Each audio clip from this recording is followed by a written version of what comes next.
Good evening and welcome to the Rochester Community Schools Board of Education special meeting called to order at 6:01. Please join with me in the Pledge of Allegiance. I pledge allegiance to the flag of the United States of America and to the republic for which it stands, one nation, under God, indivisible, with liberty and justice for all.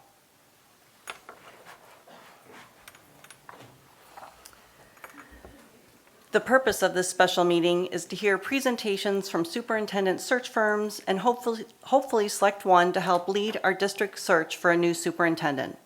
This is a meeting of the Board of Education in public for the purpose of conducting the school district's business and is not a public community meeting. However, there is a time for public participation during the meeting. General public comment will be heard under agenda item 6.1, and anyone who wishes to speak prior to a board vote on a search firm may also do so. If you wish to speak tonight and have not already filled out a yellow card, please do so and hand it to a safe ed officer in a yellow shirt. I'm going to wait just 1 second. I'm getting a lot of feedback. Very good. Thank you, Lauren.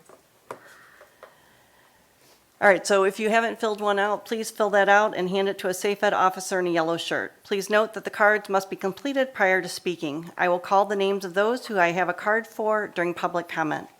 When addressing the board, you'll have 3 minutes to speak. We'll let you know when you have 30 seconds remaining. Please be mindful of this time limit. When addressing the board, state your name and your relationship to the district. Please address your comments to the entire board and not to individual board members, school district employees, or members of the audience. We reserve the right to exclude from our meeting an individual who engages in conduct that constitutes a breach of the peace. To my board colleagues, I would like to remind everyone to respect one another and our administrators. A trustee requested that I identify and read the specific bylaws that apply. Per Board Bylaw 0139.5.2, board members will respect one another and members of the community and value other opinions, and per 0139.5.5, any disagreement among board members will be handled through frank, open, and respectful discussion. Board Bylaw 0139.6.1 says that the board will respect the administration and value other opinions. And Bylaw 0139.6.6 indicates that disagreements with the administration will also be handled through frank, open, and respectful discussions. On behalf of my colleagues on the board, we are grateful to be able to serve this community and appreciate your support. For roll call, all board members are present. At this time, is there a motion to approve the agenda as presented? Moved by Trustee Annis and with support from Trustee Blake. Is there any discussion? All right, all those in favor, please say aye. Aye. Aye. Opposed? That's a 7-0 vote. During our October meeting, the board identified 3 superintendent search firms to interview. The 3 were selected from the 7 proposals received. Those that were selected were MASB, Hazard Young, Taya and Associates, and Ray and Associates. The 3 firms will be presenting in that order as well. In addition to their original proposal, we asked the firms to answer several additional questions. Their proposals and their answers to questions are all in the board packet. Each firm will have approximately 15 minutes to present on their methodology and process, and that will be followed by a question and answer session of approximately 15 minutes. After all of the presentations, the board will then discuss and hopefully select a firm to move forward with. With that, I would ask if Mr. Lewis Lakin from MASB would come forward to start us off. Thank you, President Butel. And thank you to the trustees for inviting me to be with you tonight, and thank you for your service as board members. I am passionate about public education. I believe that in working in public education, we serve children and we build up our communities. So thank you for what you do. A little bit about me. I have 25 years experience as an educator. I also have 15 years experience in leadership and executive roles outside of public education. So I've not spent my entire adult life in the bubble. I also have experience in other fields as well. Most recently, I was superintendent of schools in Royal Oak, Retired from that position in 2017. I was also superintendent of schools in Manchester. Manchester is a small rural community outside of Ann Arbor. A little bit more about myself. I'm a parent and grandparent. I've got 3 kids. I've got a daughter-in-law, daughter and son-in-law who are all teachers here in Oakland County. And I've got 3 grandchildren who are or will be going through public schools here in Oakland County. I live in West Bloomfield, so my travel expenses, should I be your consultant, are really cheap because I'm close. Let me talk a little bit about MASB. MASB is your regional organization. We only serve school boards. We've had 700 plus successful searches. We have a track record of success. We have a national network. We are strong in Michigan. We're based in Michigan, but we also have a network that we use throughout the Midwest and indeed nationally. One of our core commitments is to a high degree of transparency. Let me talk a little bit more about MASB. We are beholden only to you. We are a 501c3 organization. We are a nonprofit. We are governed by the representatives that local boards send to our statewide assembly. Our board of directors is made up of school board members from across Michigan. So in many ways, we are an organization that serves school boards that is governed by school boards. We don't have any obligation to any set of candidates, and we do a lot of work to make sure we not only comply with the letter of the law regarding FOIA and open meetings, we want to live into the spirit of those laws. A couple of assurances we give. We have a no surprise guarantee. We will vet candidates before we bring them to you. We will communicate with stakeholders. If we go through this process and we end up with a pool of candidates that you're not happy with, we will keep working with you till there's a pool of candidates from which you can select the superintendent. And if a superintendent is placed by us and it goes sideways, which we do our best, you do your best, sometimes the selection is not right, it goes sideways in the first year, we will come back if it goes sideways and redo the search if it goes sideways in the first year. So board leadership, we don't want that to happen, but we just offer that assurance. Hasn't happened in searches in which I've been involved, but sometimes it does. I'm just being as honest and transparent as I can. Board leadership, selecting a superintendent is the most important job of a school board. The better you can be in terms of working together to define what you're looking for, the better results you'll get from your search. Let me just say a word about my own guiding principles as your search consultant. There's 4 things that guide me. I will be intentional in all that I do.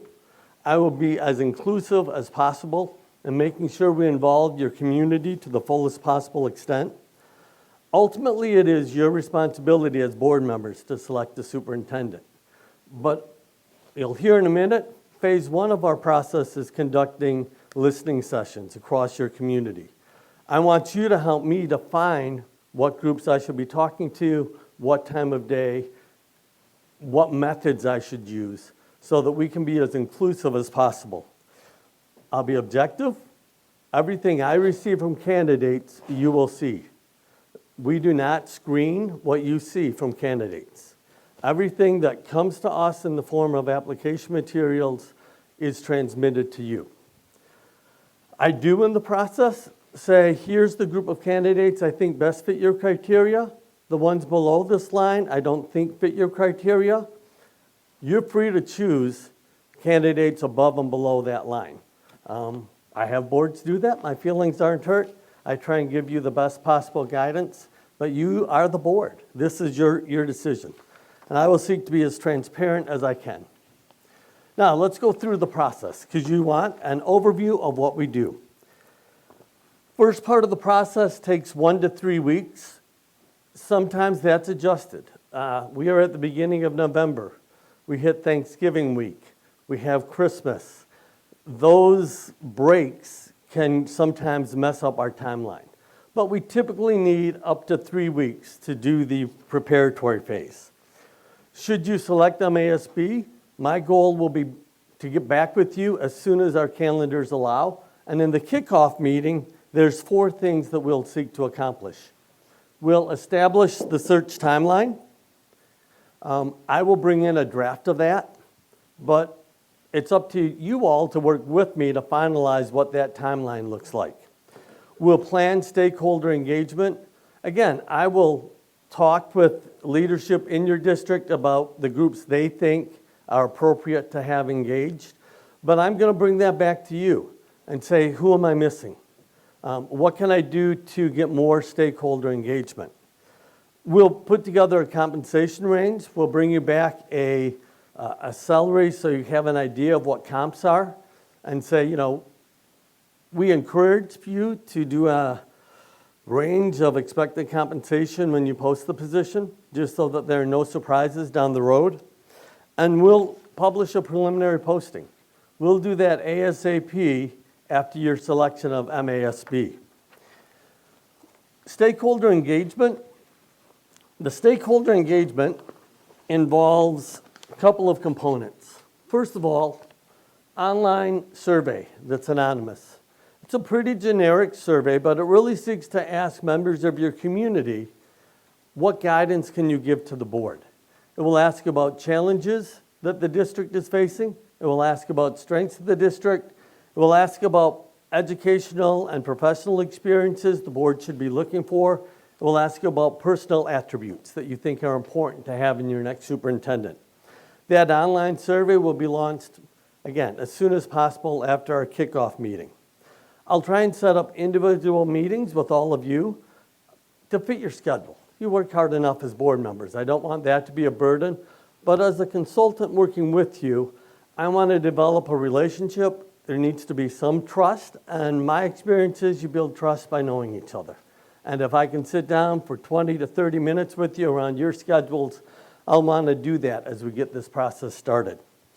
Stakeholder meeting groups. And you'll notice my slide says including but not limited to. Parents and families. They are why we are here, is to listen to them and hear their voices in this process.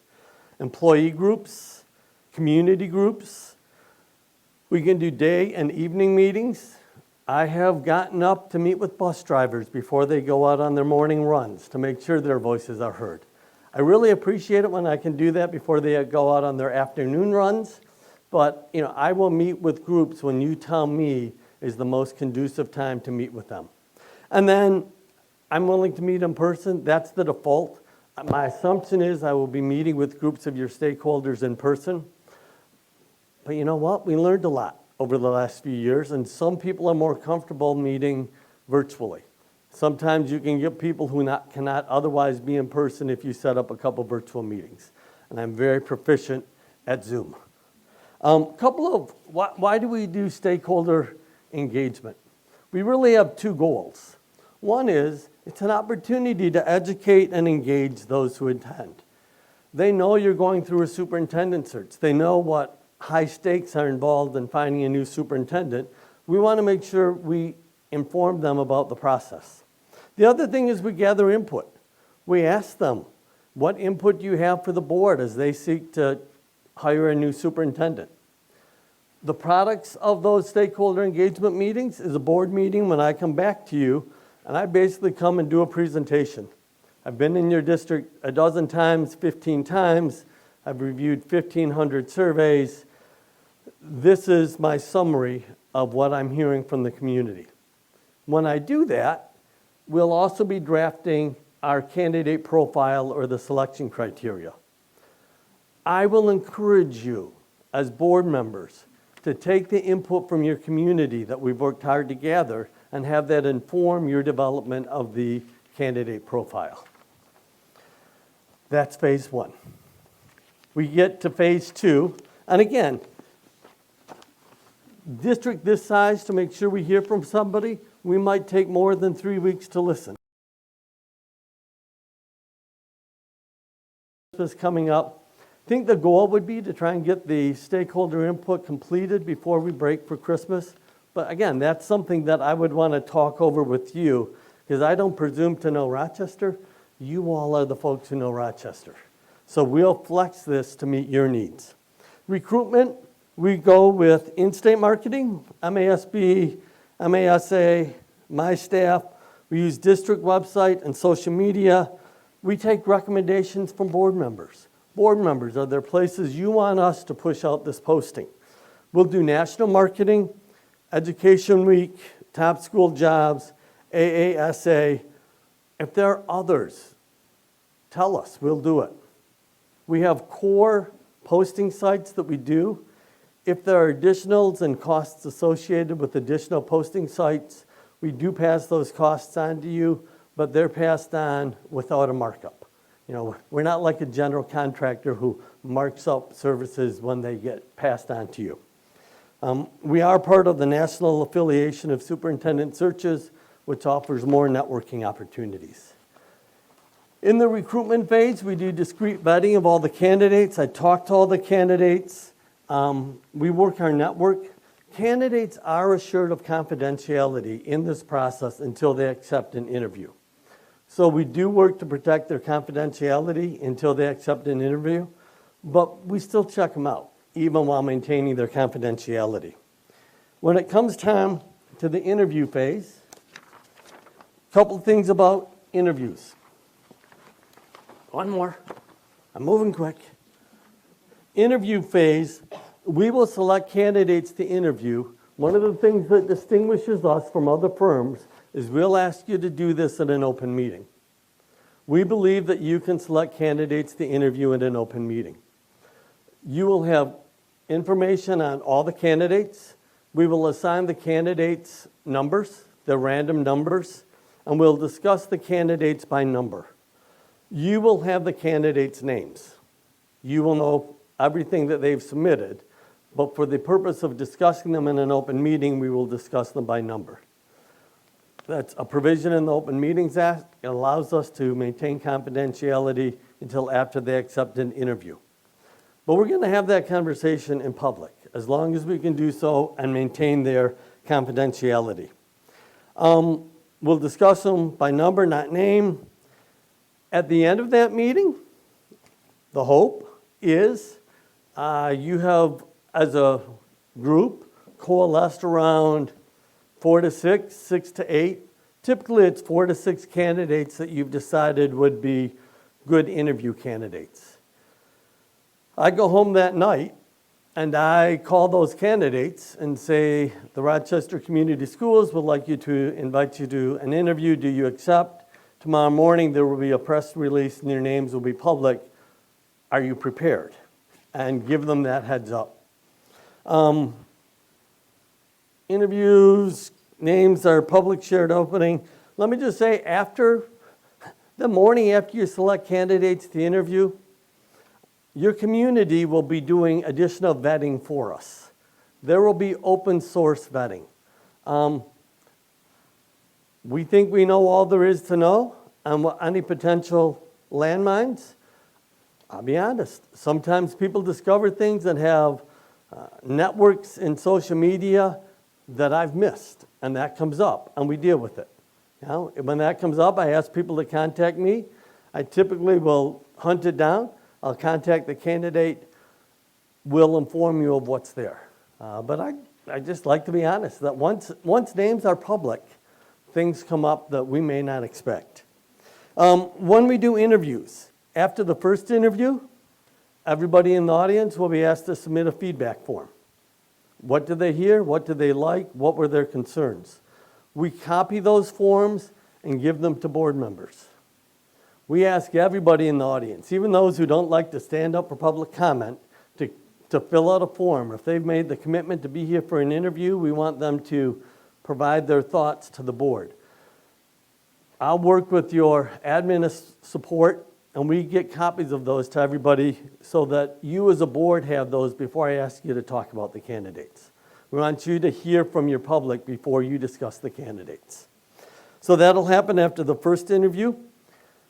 When we debrief first interviews, I'll typically ask you, are there questions you think need to be asked should this person come back?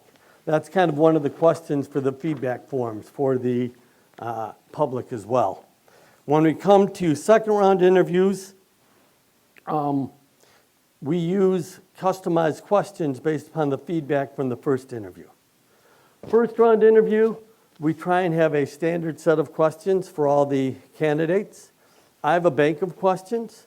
I give them to you and ask you to select questions to ask. Can you write your own questions? Yes.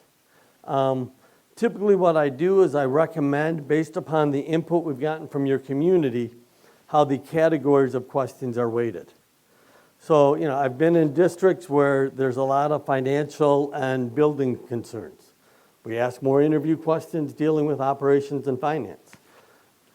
Some districts, the great concern is communications and community relations. We ask more questions from those categories. Those are customized for you. But I come in with a bank of questions, and then we work through deciding which ones to ask.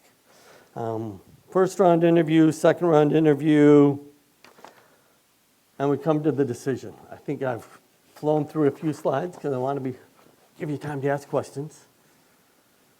The decision, hopefully by the time we get to the end of the second interview, and I usually try and push boards to make a decision on the night when second interviews conclude. Why do I do that? When you all have second interviews and they end on a Tuesday night and you decide you're going to come back the following Tuesday to decide, it can let a perception be out there in the community that a decision and conversations will be made outside of an open meeting. I try, if we interview 2 finalists on Monday, 2 finalists on Tuesday, I will do my best to hold your feet to the fire to say, let's make a decision. Does it always happen? No, but that's my goal. And my rationale is if you don't make a decision and you come back in 48 hours, 72 hours, I'm not saying you do it, but I'm always sensitive to the perception of what we do. I want to make sure we don't create a situation where that perception can be left. The motion made is to begin negotiations with. Typically, I recommend in that motion, you appoint 2 people, 2 trustees to be the negotiation teams with the superintendent.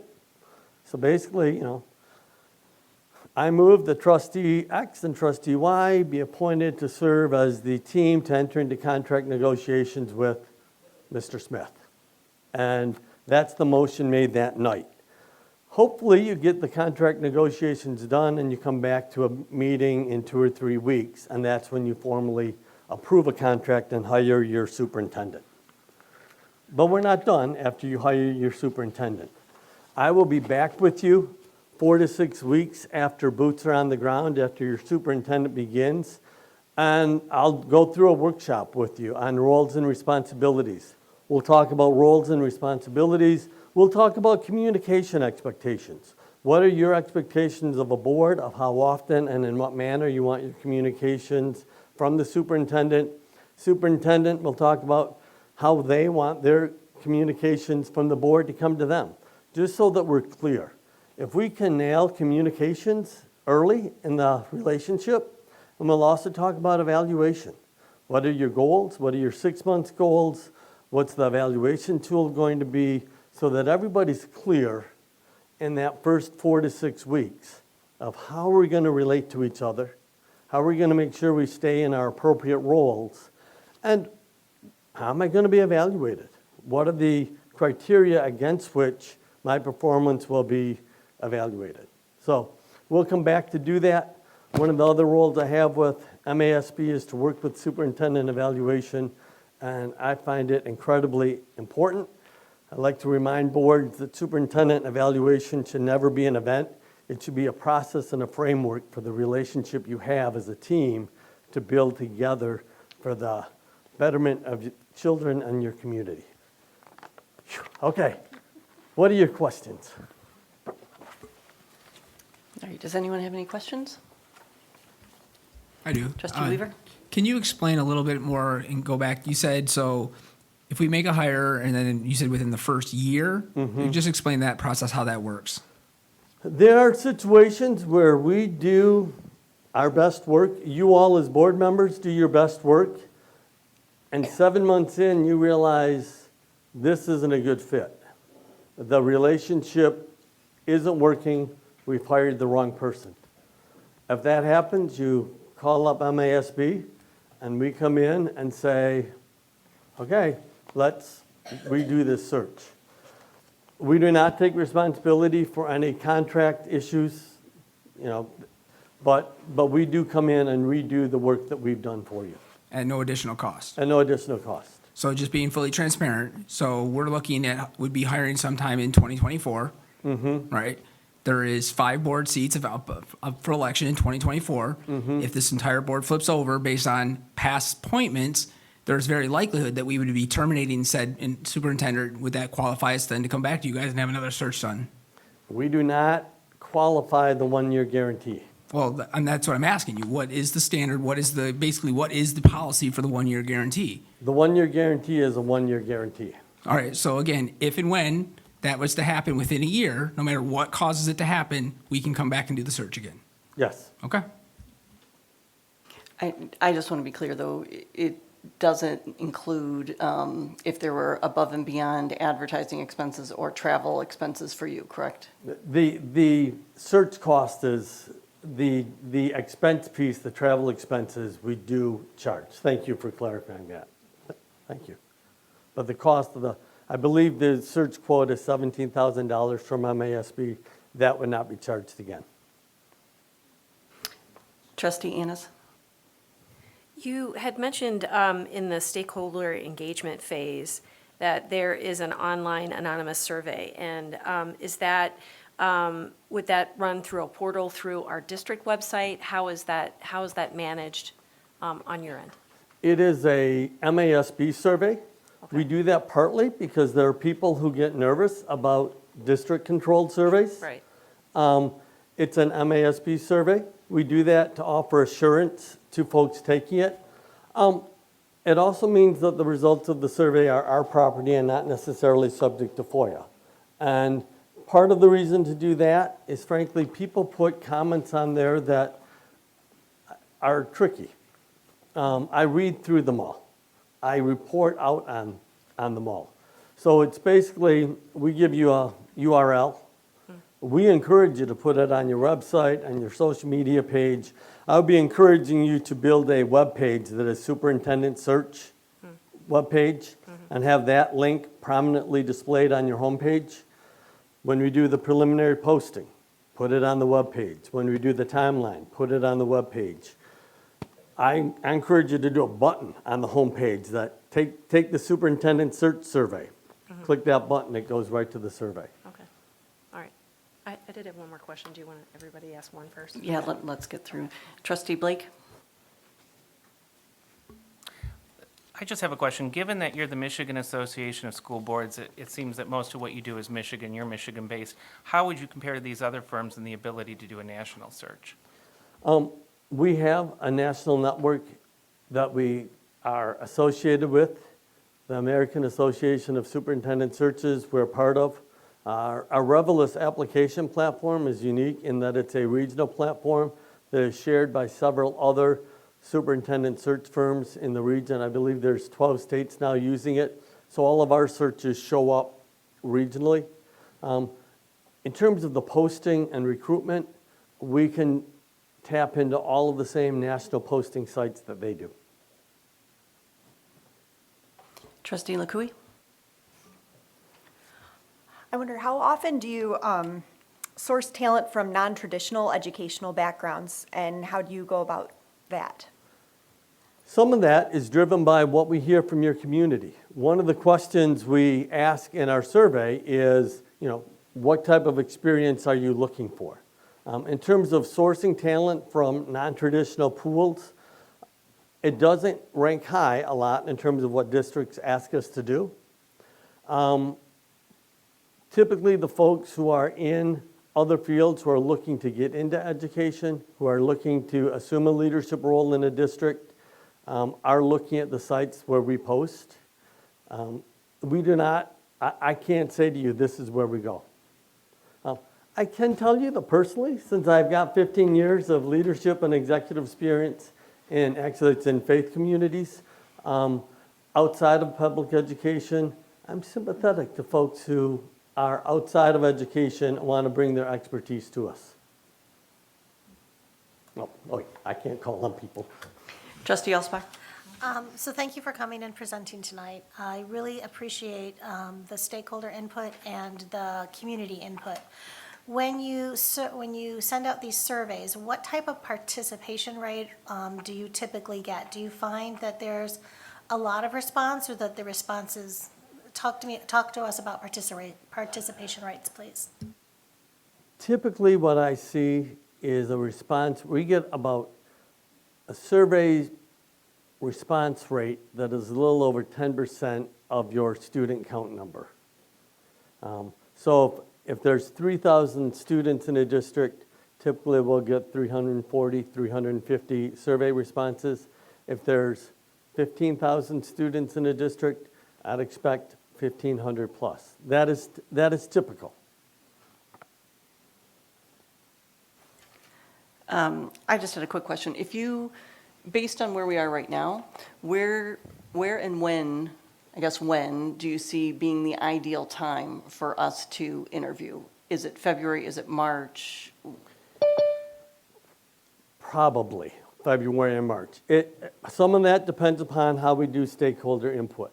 After we get the stakeholder input done and get your profile up, I like to leave 4 to 6 weeks for that to be out there. We'll push the preliminary posting out right away to encourage people to have it on their radar. In the preliminary posting, we say, we are engaged in a process of receiving stakeholder input and building that candidate profile.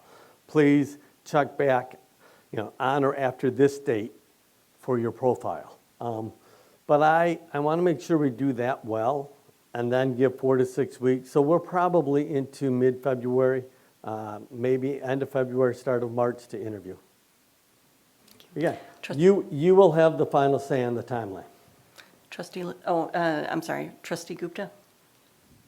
So if you had to estimate a number of roughly how many candidates are in your pool right now, could you give us a number on that? And then out of that, how many are in-state versus out-of-state? How many are in my pool for Rochester Community Schools No, right now? in general, in your network. We don't have a fixed pool of candidates. We recruit candidates for the postings we do and for the searches we conduct. I can tell you that right now I've got a very small northern Michigan district I'm finishing up. The commitment I've asked MASB to make to you is that once I've finished with that district, should I be your search consultant, that I not be doing other searches while I'm doing yours, so I can give you the attention you need. But I can tell you in that search, I've got candidates from Alaska, I've got candidates from Illinois, I've got a candidate from the UK. Thank you. Trustee Lakouey? My question is sort of related to that. It's my understanding that there's a shortage of people looking to take on superintendent positions right now, and our district is also competing with a lot of local area school districts. So I'm wondering how your firm might mitigate some of those challenges and recruit the best fit for our district. Be aggressive in our recruitment, work the networks we have, also work with you. I can tell you that the questions I get from candidates are twofold. Are there internal candidates? Because people don't like to put themselves out if they think there's somebody internally who's got the inside track. The other question is, how's the board? And I've watched your board meetings. Candidates will watch your board meetings. The better you can do to figure out how to function well as a board, the better pool of candidates you'll get. I told you I'd be honest. Trustee Ennis, did you have another question? Yeah. Regarding the resumes, and you said you rank them, I just want to confirm that we'll be able to see every resume, though. You Yep. won't screen out anyone. And I don't rank them. What I do is, if we get 30 applicants, I will review them all, I'll vet them all, and I'll say, I'll give you an alphabetical list above the line. Say the candidates above the line that I've presented in alphabetical order, I believe best fit the criteria you've established. The criteria below the line that are simply presented in alphabetical order do not appear to me to be a best fit for your district. Advisory only. You are the ones who know who's been placed above and below the line. Some people really trust me and then just focus all their efforts above the line. Other folks, because of what they think of me, really focus below the line after I give them that list. But, the transparency is a core commitment. We want you to see everybody, and I want to be as objective as possible. And like I said, I worked with the district last winter. They selected one of the people who I had below the line. My feelings weren't hurt because it's your search. Trustee Lekui? So ultimately, it's going to boil down to our board coming to consensus about the next superintendent. I'm wondering, does your firm offer any tools or processes to help us come to that consensus, or is it pretty much just in our hands at that point?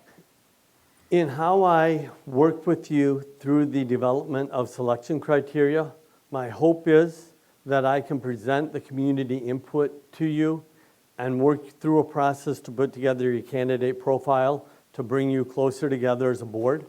When I debrief candidates, I ask people to identify strengths and questions, and we go through a process of talking.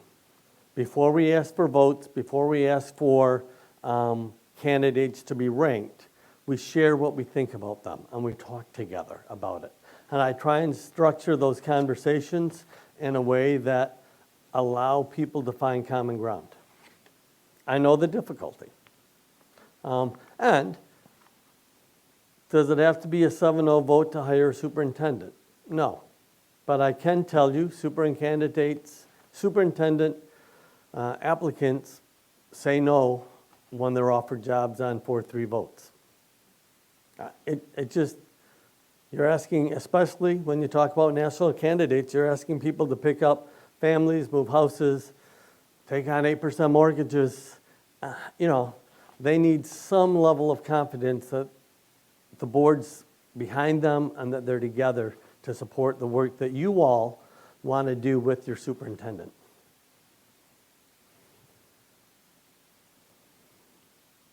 Are there any other questions? Trustee Weaver? So how do you figure the weight of knowing that our board will be possibly turning over 5 seats would weigh on candidates? That will weigh on candidates. That will be a deterrent for some candidates applying. Would you recommend that we potentially wait and try to do more of an interim role to knowing that how big of a hurdle? I mean, 5 seats is a huge turnover. I mean, just your professional opinion, would it make sense for us to do an interim into that position and knowing, because again, you were asking major turnover. What's your professional opinion on that?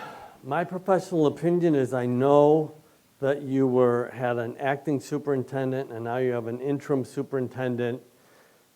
I don't know what Mr. Solaire's commitment and length of commitment he has is.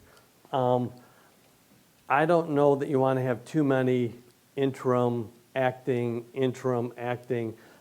And that's what let me rephrase my question because I think you're getting a little sideways on it. I'm just asking how big of an impact on the candidate pool do you believe having 5 seats in the next election will have on minimizing our ability to get quality candidates? I'm just asking for your professional opinion on that impact. I think it will have a negative impact. I can't quantify it, but I will say, knowing that there's that much turnover ahead, it'll have a negative impact. You as a board need to weigh, waiting until after a new board is in place, potentially, 14 months to really engage the process and hire somebody. It could be 20 months, frankly, by the time you engage the process post your next election cycle. Had a 3 to 4 month process. Do you want to be with interim leadership that long? That's not a decision I can make, and I can't assess that. You're the folks in Rochester who need to assess that. All right. But I'll be honest, it's a factor. Thank you. You're welcome. Appreciate it. Regardless of who you choose, I hope you're successful in whatever route you decide to go. Thank you. All right. Do we have anyone from Hazard, Young, Atea, and Associates here? All right. Good evening. How are you? And Sean and I know each other very well, so enjoying this presentation you've got a couple people who are joining us remotely as well. as well.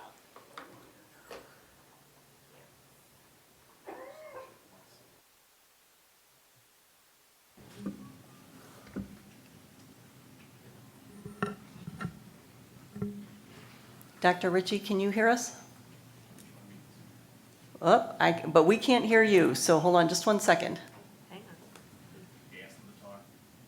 Dr. Ritchie, could you say something? Testing, 1, 2. Hello. Yes, we can hear you. Thank you. Awesome. Thank you. All right. I'm just looking at our tech folks over here. Are we good to go? All right. So I'm not sure who's going to kick it off, but I'm going to turn it over to you. Well, good evening. My name is Dr. Serena Shivers, and I'm here this evening representing HYA. On the screen is my colleague that you can't see right now, Mike, but both Mike and Scott are going to be joining me this evening. Mike is the lead for this search, but I live in Michigan, so it was important for me to physically be here to greet you all, to go through some of the presentation, but Mike will also be leading part of this presentation. I'm going to start with talking about the firm, just to give you a little bit of background of HYA. They have been in service for 35 years, done over 1,600 searches, about 80 per year, 130 plus searches nationwide. And what you're going to hear tonight, I was hoping he was going to stay, but there's a lot of overlap between the services that are provided from a search firm. So what I want you to listen for are the differences between what we are able to offer versus some of the other firms you may have heard from. We will be responsive and have regular communication. That is part of the strength of HYA. And again, I will stop for a moment and let the two that are online introduce themselves. I will come back and more deeply introduce myself and get into the beginning of the presentation. So Mike, I'm going to turn it over to you.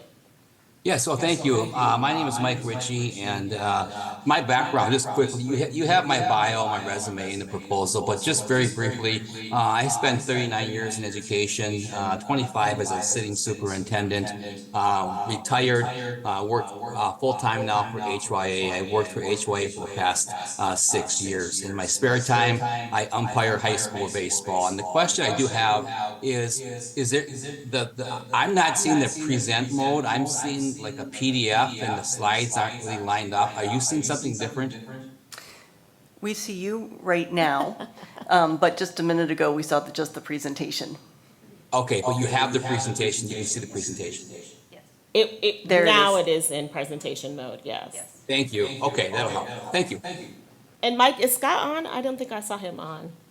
I don't see him on right now. Okay, I will proceed then in introducing myself. Again, my name is Dr. Serena Shivers, and in addition to being a consultant with HYA, I am the deputy for Michigan Association of Superintendent and Administrators, which means I mostly train, lead, and work with new superintendents across the state of Michigan. I also provide all of the professional development for the superintendents across the state of Michigan. And as I was listening to some of your questioning, and it will come back up as we do our presentation, I also nationally lead Aspiring Superintendents Institute. So just this past weekend, I was with 85 aspiring leaders in DC. I've been working over the last couple of years with AASA, with aspiring leaders, and also do a lot of work with grooming, supporting, and mentoring aspiring leaders in different roles and responsibilities, either at the district level, or either they might be an assisting sup or a deputy, or a sitting superintendent who is looking to move and transition. So I bring not just the Michigan connection and working with Michigan aspiring leaders. I held last year the first Aspiring Superintendent Academy here in Michigan. I'll be leading another one very soon. And I also work with all of the first year superintendents. So I bring both of those perspectives and both of those experiences to the HYA process. I'm going to keep going and talk about the next slide, which is right behind this one. Again, we're not really in presentation mode, so just bear with us here. It's really important that we do this and we do this well. HYA believes that every child has a right for a quality education. And so that's why we take it really personal, and it's really professionally important to us to work very closely and forge a very significant relationship with the board. We will save you time, and both Mike and I will talk about all of the ways in which we will save time. And then ultimately, we hope that we walk away from this experience with you having had a trusted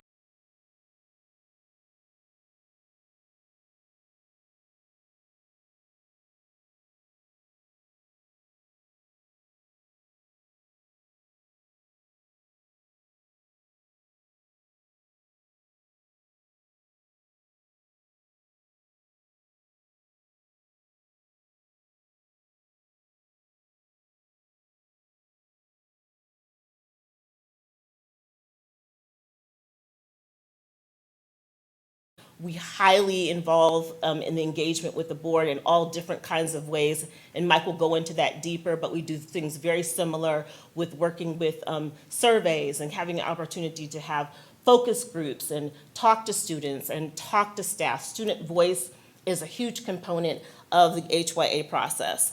Recruitment, we spend about 6 to 8 weeks recruiting with the widest cast of nets of candidates, both nationally, and we'll share how we do that nationally and locally. And then we spend about 3 to 4 weeks in the selection process, facilitating the process to arrive at the best match. And very similar to the question that was asked, if we don't provide the best match within that first year, there is no cost to you all for us to continue to do another search for you, but Mike will get into that in just a little bit, but I'm trying to make those points of transition and connection for you because we don't have a lot of time. And then the last piece is that transition piece, supporting you all and supporting your superintendent through the first year. So I'm going to turn it over to you, Mike, to talk about what engagement looks like. Okay, so on the slide, you can see how we work our engagement phase. We start off with a planning meeting with the board. We'll kind of set the tone for the entire search. We will go through the timeline. This is your search. We'll customize it to what you want as far as your timeline, but we'll make sure you have all the dates in your calendar and everything is organized. We'll interview every board member individually. We'll also interview anyone you think we should interview individually, maybe a retired board member, been on the board for a long time, or a retired administrator or a city administrator. So we'll come up with that big list. We'll come up with a group of focus groups that we'll interview. We'll schedule the community forums, and we do have a research-based norm reference survey that we could administer as well. We take all that information that we collect and we put together a very thorough report for your district. It's called our Leadership Profile Report, and this becomes a great roadmap, a great tool for your new superintendent. Also, the people that apply for the job, we present this report to the board in open session, and then we put it on our website. We'll put it on your website. But the candidates who are real serious, they're going to want to read through this report. It can be anywhere from 20 to 30 pages as well. But it becomes a really good tool for this next person that's going to be serving your district. Next slide, please.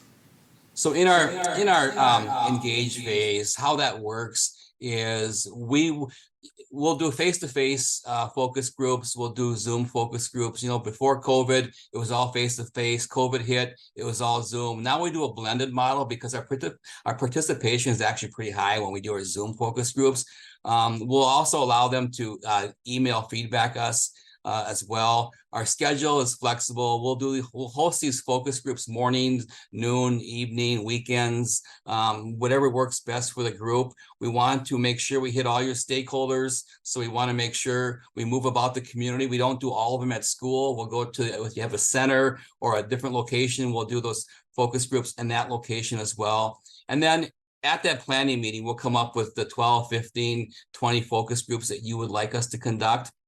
And you can see the typical ones are your staff, your support staff, your certified staff, business partners, civics groups, booster clubs, PTOs, anyone you recommend. However, I will say this, the one group that we insist on interviewing is high school students. We will go into your high school, we'll meet with your high school students, and we want a good cross mixture of students. We don't want all National Honor Society students. We want your at-risk students, your athletes, your non-athletes, anyone involved with band, choir, theater. We want a great group of your student population. And again, I'll be brutally honest, my favorite focus group conducting those interviews, it's the high school student group, because they are usually spot on and they have a lot of good, we get a lot of good feedback from our high school students. Next slide, please. So I'm going to talk about the board portal in just a second, but I just wanted you to see this slide. So after our engage phase, we get into that recruit phase. And then in that recruit phase is what HYA is really known for. We have 130 associates across the country, and we have a great database access to. I can see every search that HYA is doing. I can see everyone that applies through Frontline. And so I have access to a number of potential candidates for your district. About 75% of the superintendents that we placed are actually recruited by HYA. Our website alone, we get about 25,000 views per month. And the nice thing about our website is we don't just post our job openings, we post our competitors' job openings as well for superintendent searches. Our newsletter goes out to 22,000 subscribers every week. We send out a very short newsletter. We'll design marketing tools, flyers.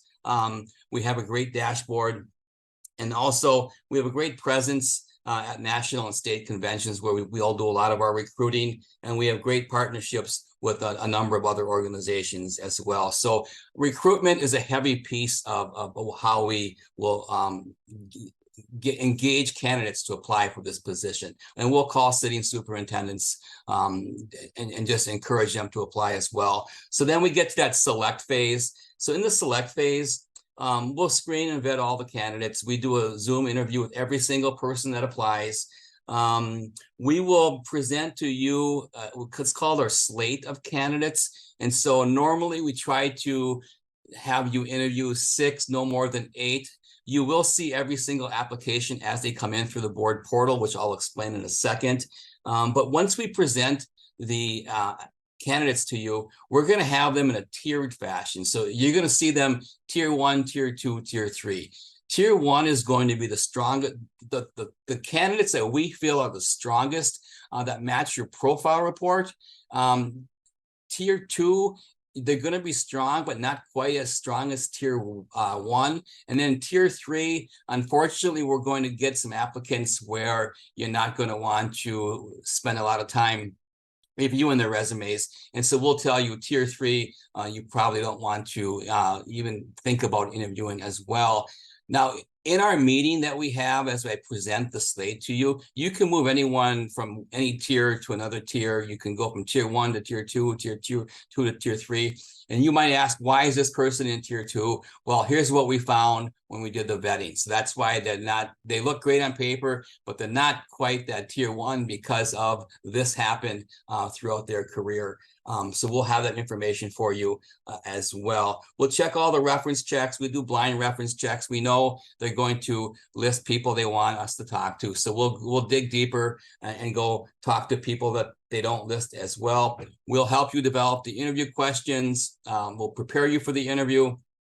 We've got some tools, techniques that we can use to help you get those 6 or 8 down to your top 3 as well. Our questions are not just canned questions. What we like to do is base our questions off of our district profile report that we put together throughout that engagement phase. So we really make those questions relevant to your district. And then once we get to those final interviews, well, let me back up. So before the final interview, each of the finalists have a full day in the district, which is really important. And I don't have a lot of time now to talk about that day in the district, but they'll spend one full day in the district. They'll tour the schools. They'll do meet and greets. They'll meet with staff. They'll meet with students again. They'll meet with business people. And then we'll get feedback from all those people. We'll have a QR code and a Google Doc.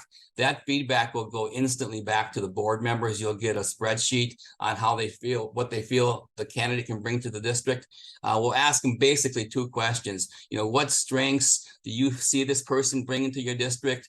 Why would this person be a good superintendent? And then what would concern you if this person were hired? We don't have them rank the candidates we tell them upfront, this is the board's hire, but the board is interested in getting feedback from you as well. So that's kind of the process that we use. And then we do offer another of transition services if you're interested as we get going, as the person is hired. So the board portal, the slide you see up right now, this board portal, again, is one of the things that makes HY a little bit different. Think of it as your own web page. It's a passcode protected web page that only the board members will see, or anyone that you give the rights to see. And this is where you're going to go to find all the information on the search. And so we'll have our board planning meetings notes in here. We'll have the timeline. We'll have the proposal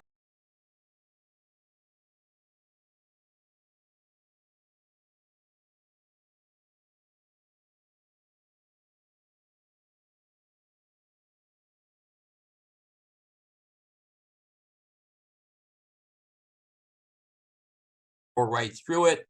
And then the nice part about this is if you're on vacation, or if you're at a hotel some night, you have a laptop and you want to see, has anyone applied, you can just go into your portal and you can read through all of the applications at your will. But there's 6 tabs in the portal, and you can see what those tabs are. They're in front of you. So next slide, please. Next slide, Mike, but I do want to say something about this slide that I didn't mention before. First of all, you can see all of the past HYA searches down the bottom. But I neglected to tell you that I'm a former superintendent. So I have actually been in the superintendent seat. I've also been a curriculum director right here in Oakland County in Southfield. I was transportation director. I was assistant superintendent at Washtenaw Intermediate School District for 5 years, and I'm currently a board member for Washtenaw ISD. So this is my 31st year in public education. 25 of those have been in leadership. Between Mike and I think we've got it pretty well covered. All right, turn it over back to you, Mike. All right, thank you. So one of, I guess, the HOA distinguishing difference is that we customize your search. This is your search, and we'll customize the search to meet your needs, to meet your district's needs. Transparency is so important to us, and allow your community to know what's going on throughout the search process. Serena just talked a little bit about her Michigan background. And, you know, the one thing I'm probably the most proud of with all my HYA work is I've led now, I believe I'm over 30 searches now. In the past 6 years, every single superintendent that I have placed is still currently in their position. And I'm very proud of that. And it comes down to the engagement phase. It comes down to finding the right fit. And I know someday it's going to end because we hired, you know, in smaller districts, they might want a larger district, but that's going to happen. And then the board portal is really important for board members to be able to have access to that. And then you can just see a list of Michigan searches that HYA has done in your state. So next slide, please. We talked a little bit about the recruiting advantage already. Most of our associates, and I already said it's 130, are retired superintendents. 75% of the superintendents we place are recruited by HYA. Our web page has a heavy traffic, 22,000 subscribers to our e-newsletter. We do attend state and national conferences. And then according to the market research, HYA does complete the highest number of searches per year and the lowest superintendent turnover rates of any of our competitors. So next slide. Here's just a timeline. It's tentative at the board planning meeting. We'll go through the timeline. Again, it's your search. You develop this timeline. We'll help you. And you can see this. We have it starting early December. And then by mid-March, you would have your superintendent in place. But again, at that planning meeting, where you can see like week of January 29th, week of January 5th, we actually pinpoint those dates and get those dates in your calendar because that's going to come quickly, and I know what it's going to be like to try to get every board member together. So if we can get those dates pinned down at that meeting, it's going to be a big asset to throughout the search process. Next slide, please. And this is just a couple of our board satisfaction. These are all board members. The one person is an administrative assistant. So we do work very closely with your administrative assistant as well with scheduling. And so these are just some of the quotes that former board members, board presidents, searches that I've led say about HYA, the process that we use. It's a great process, and we believe it will lead to hiring a great candidate for you. Next slide, please. So Serena, do you want this one? Because I think it speaks to why we're here. It is who you are. You don't need for us to tell you who you are, but that second bullet really speaks to why we are here. We believe that this is a world-class district with providing a world-class education. And ultimately, we want to continue that reputation that we have by finding you the right fit, despite maybe some challenges that I know that you're trying to overcome. This is still a very highly sought-after district here in Southeast Michigan and just Michigan in general. And we hope we're able to scour as far as we can to find you the right fit for your next superintendent. I think there's one slide left, and that is if you have any questions for us. Can I just jump in for 1 second here? I want to talk that why Rochester. I'm not sure, board members, if you ever went through your NITS report, but it's amazing. You've got the scores I saw for your academics is an A+, teachers A+, clubs and activities is A, sports A, resource facility B+, diversity B, college prep A+, administration A. Now, in the food service area, you did get a B-, so that was in there. I'm not sure why, but then it also said that the best school district in Michigan, you're 11th out of 580.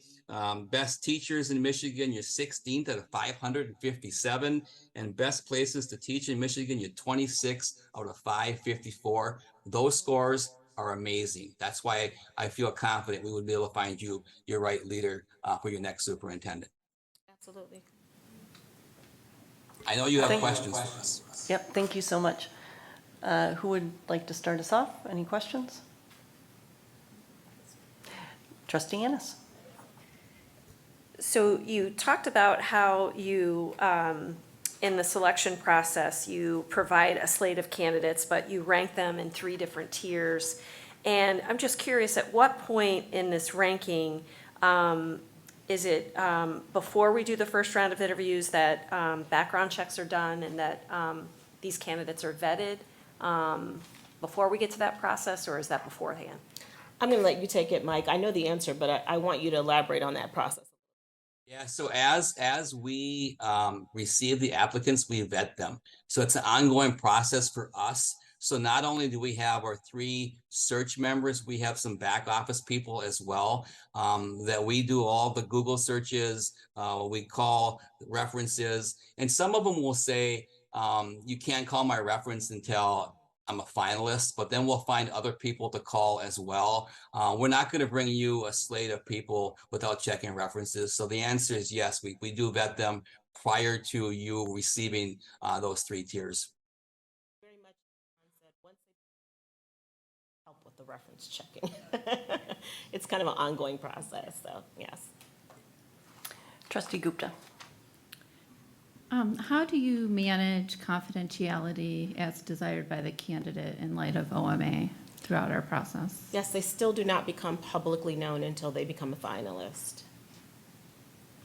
So in the board planning meeting. Oh, wait a minute, they have to turn you back up, Mike. Sorry. In the board planning meeting, that's the one thing we talk about is confidentiality. As we mentioned, you're going to see all the names in the portal. And so we talked to the board about, the one thing that will really hurt a search is if names are leaked out. And people will drop out if their name is leaked out. So we want to make sure it's extremely confidential.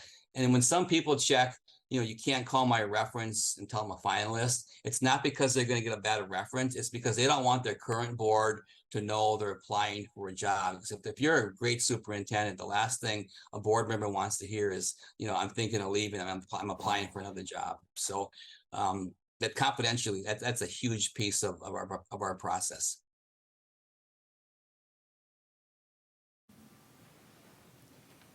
Trustee Lakui. You mentioned after the candidate presentations and the selection process that you you use the Delphi technique to help members narrow the slate of candidates. Can you explain a little bit what that is like? Mike, can you explain the Delphi technique, please, more in detail?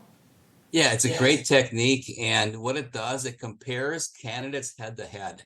So let's just say, for example, you're going to interview 6. So now you're going to, and we'll walk you through the process, but you're going to compare candidate 1 to 2, 3, 4, 5, and 6 head to head, and then 2, and so on. And so at the end, once you rank all of them, you're going to see how many of the candidates had the highest score. So it's a great process when you're talking about head-to-head competition. I can send you an individual slide if you would like to know more. Thanks.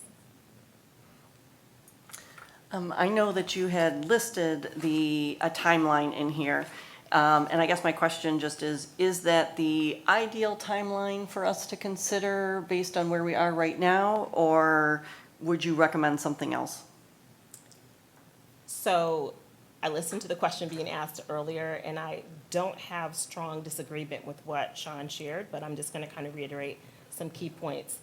While there is a shortage, there are certainly people out there that are interested in superintendency. The timeline best really should be decided by you all as a board based on some of the things that were shared earlier, where you currently are, the fact that you've had an acting person in, that you have an interim person in, and ultimately without, elaborating on that, the longer you wait, the more impact it has on the district, right?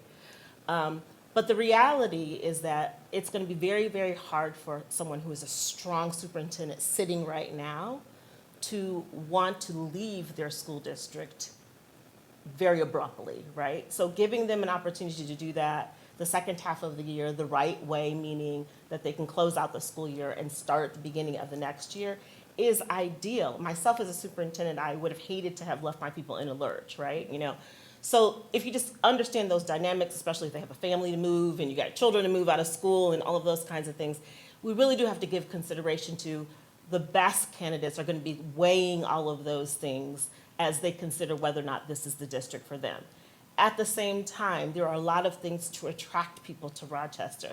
So I'm not saying that your pool wouldn't be strong, but certainly waiting the second half of the year with someone being seated July 1st is probably the most ideal. I don't know, Mike, if you feel very different, because we truly didn't noodle on that question, but I'm sitting with people right now that are looking for superintendent jobs, and that's what I'm hearing over and over again. I totally agree. Well, there you go. Dr. Alsbach. You shared that your website is very well trafficked and that you advertise positions that even are not in your search. But can you tell us, but it does sound like you have a pool of candidates that you've already vetted. Can you tell us how you would go about adding to that pool of candidates specifically for us? I think when we're looking for a candidate, we don't want to just look into your existing pool. We want to know that you're going to search and make some proactive outreaches to get us some new candidates. Yeah, sure. I'll answer this question, and I'll see if Mike wants to add to it, because it actually just happened to us the other day for another opening that we know of. We talk, right?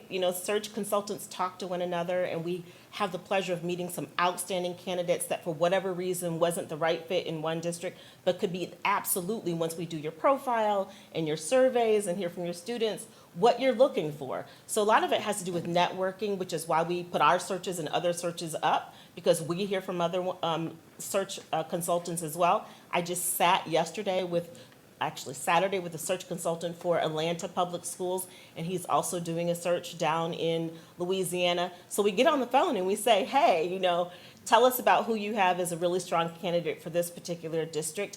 A lot of it truly is that personal relationship, as well as those that we know that are actively looking and a part of that search process.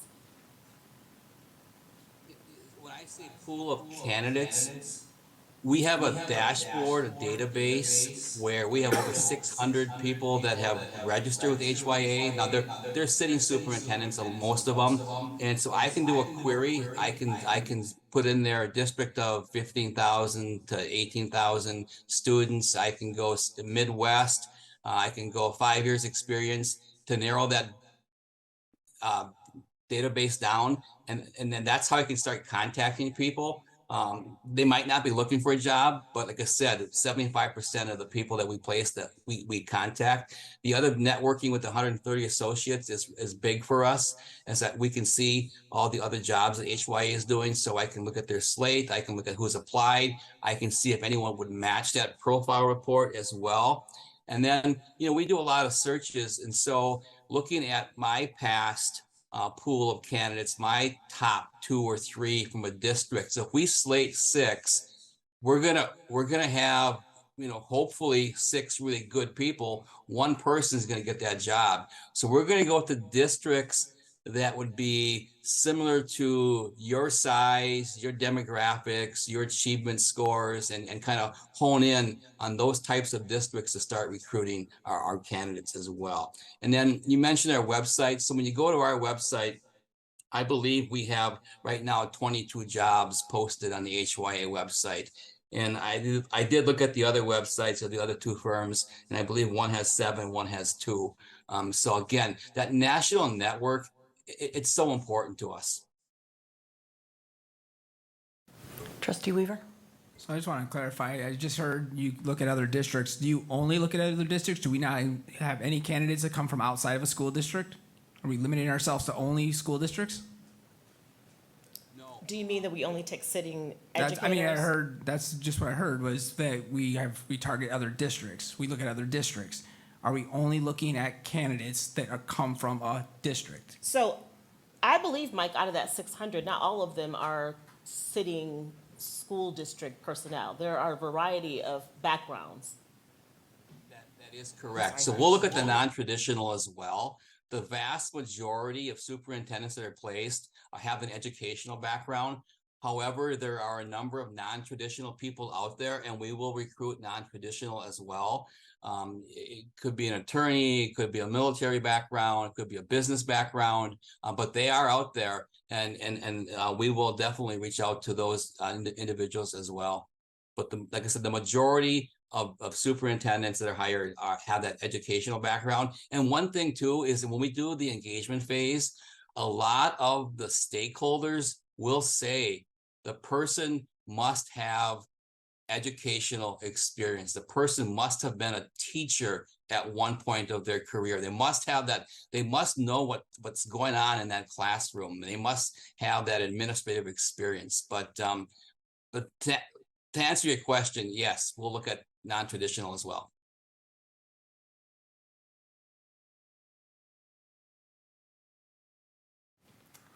When I was comparing your firm with some of the other firms we've been looking at, some of the other firms talk about how the consultant who's working with us will be working on just one search at a time to give all of their attention to our district.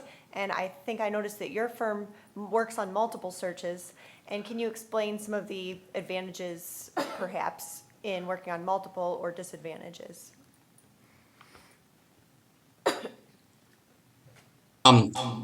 We feel it's an advantage to work on 2 or 3 searches at one time. We don't overextend ourselves. I told you earlier, I'm fully retired. This is my job right now. This is what I do every day. And so the advantage is, for example, I am doing the Racine, Wisconsin search, pretty close to the same timeline. Their student enrollment is 17,000. So it's a suburb of Milwaukee.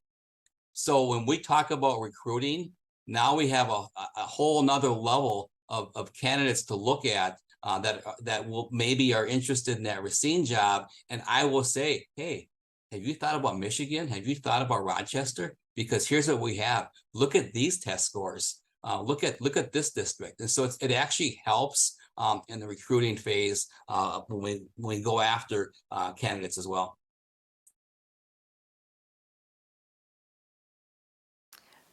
I had a question. I think one of our follow-up questions was about if you provide video interviews of any of the candidates. And I think, correct me if I'm wrong, I think you said that you would be willing to do that, but that you don't usually do it because of the potential for bias. Can you explain what you mean by that? I'm just trying to understand. You mean when the candidate is actually being interviewed themselves, doing a video of that interview? Beforehand, so that as we are reviewing candidate applications, that we would have a video clip as well, so to get in my opinion, potentially to get a feel for that individual versus just looking at a piece of paper. But I don't know. I think you said that there was the potential for bias there, and I just wanted to try and understand that. I don't think you were talking about in that phase, were you, Mike? Yeah, so the answer is yes, we'll do a video for you with no extra cost. We'll put it in the portal. We've done it in the past as well. We would prefer that you select your 6 or 8 without the video to remove any bias as far as what the person may look like. You might age, nationality, background. You might have that unconscious bias. So we would prefer not to do a video. Where we like doing videos, if you get down to your finalists, your top 3, and then you can do a presentation or a video presentation of a specific ask that they have to do something. Then you can see how they would communicate, what their video would look like, how they will interact with people. It's just a little bit better that way. But if you say, Mike, we want a video of everyone, our top 8 or our top 1 tier, we'll gladly do a video and put it in the board portal. We've done it, so. Dr. Alsbach. I just have a question about process, and maybe was spelled out and I missed it, so forgive me. You mentioned that you're going to do a Zoom interview as a first round of vetting. Then you also mentioned about the candidate coming and spending a day in our district and touring and talking to people. Where is the board's ability to see that candidate, the first round interview, where does that fall in that process? We deliver the slate or present the slate to the board. So again, you're going to pick the top 6 or top 8 you want to interview that first round. So we walk you through the process. We talk about every single candidate that's applied for the job. We talk about tier 1, tier 2, tier 3. You pick the 6 or 8. You actually interview then face to face for the most part. You will interview those 6 to 8. That's the first round. Then we talked about the Delphi technique. We'll narrow it down then to your top 3 for your finalists. We like doing 3 or 4 for your finalists. We don't like doing 2 because if one person drops out, you're left with a lone finalist. So let's just say you have 3 for a finalist. Each of those 3 will get a full day in the district. And that's when they get the tour, go through the schools, do the meet and greets, you get feedback from the stakeholders. After that, you will do one final interview with the top 3 as well. So you'll see them one more time after the day in the district. And there's also where you have a presentation video of them if you would like to see their presentation or on a particular topic or something of that nature. All right. Are there any other questions? Okay, well, thank you so much. We appreciate you coming here, joining us via Zoom and presenting. So thank you. Good luck on your search. Thank you. And thank you for the water. All right, I think we are actually running just slightly ahead. I don't know if we have anyone from Ray and Associates here yet. Okay, they are here, so we'll give them just a couple minutes to come in and set up.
going to go unmute me, I think. Oh. But it may be good to go. Testing 1, 2, 3. Hello, hello. Oh, good? It is Okay. working now. Awesome. So whenever you're ready. Okay, great. Thank you. All right, thank you very much for having us here this evening. We're honored to be considered to help you with your search. As a former school superintendent of 18 years, I understand how important this is. This is one of the most important decisions you will make, and one of the most important things you'll do for the kids of your district and for your community. So again, thank you for allowing us to be here. We are Ray and Associates, and we will spend a little time talking about our company, a little bit of time talking about us, and then we'll talk about process, and obviously for some questions and answers. And hopefully we'll give you some time that if we need to go through some Q&A a little deeper, we can. If you'd advance to the second slide, one of our associates is not able to be here tonight, and there's a video link, and so we have about a 90-second video that we'll ask her to. There we go.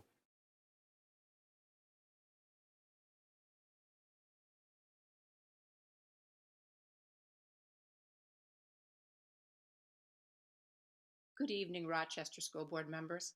I'm Sheila Alice, and I live in Northville, Michigan, and I am your Michigan connection. And I will take the lead on the superintendent search when you select Ray and Associates to engage with you in your search for a new superintendent.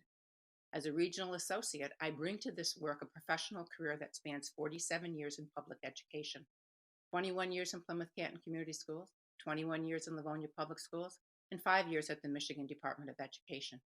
I have a unique career that includes leadership roles and administrative positions at both the local district level and at the state level. Additionally, I've been an adjunct professor at both the graduate and undergraduate level and have served on the board of directors for numerous state and national education organizations and civic organizations. I retired from public education just over 2 years ago. More details about my career are listed on my resume, which is included in the proposal from us. I appreciate the opportunity to share this video with you so that you are able to put a face with my name. Selecting a new superintendent is the most important thing that you do as a school board member. Myself, along with other members of our team, will lead you through a seamless and transparent proven process that is tailored to meet your needs and results in the very best slate of candidates for your consideration. Now, my other team members, David and Kathy, will lead you through our presentation and respond to your questions. And as she stated, Sheila is in Northville, has been there, and will be your primary contact, kind of be the boots on the ground, if you will. My wife grew up nearby here, and we have family in the area, and I have a nephew in Marysville who's really excited because he has 2 little sons that just adore his aunt, my wife, and they kind of get along with me too. So we're excited about the opportunity to work with you guys. Again, as I stated, my name is David Faltis. I was in public education for 33 years, 18 of those as a school superintendent. The last 15 of those in a district that I would say compares very favorably to your district. We were a very high-performing school district. We had about half the number of kids, about 8,000 students, but 100% of them went to college. Average ACT scores are right in where yours are, in that 29 range. SAT scores, we were at about 1270. I think you're at 1290, something like that. So again, when I look at your district, I look at a district very similar to the one I served for several years. So I'm excited about the opportunity. Been with Ray & Associates for 3 years, and I'm a managing director. So I will be as involved with the search as needs to be. Again, Sheila will be the primary contact, but if it comes to stakeholder meetings, vetting candidates, interacting with you, kind of coaching along the side if there are questions, and I'm more than available. And as I said, my wife would love to come here more often. So with that, I'll introduce Kathy. So I'm Kathy Schoenfelder, Vice President of Ray & Associates. So I've been with the firm a little over 7 years, having spent most of my life in the legal field, not as a lawyer. As a legal assistant, I just want to clarify that because sometimes, you know.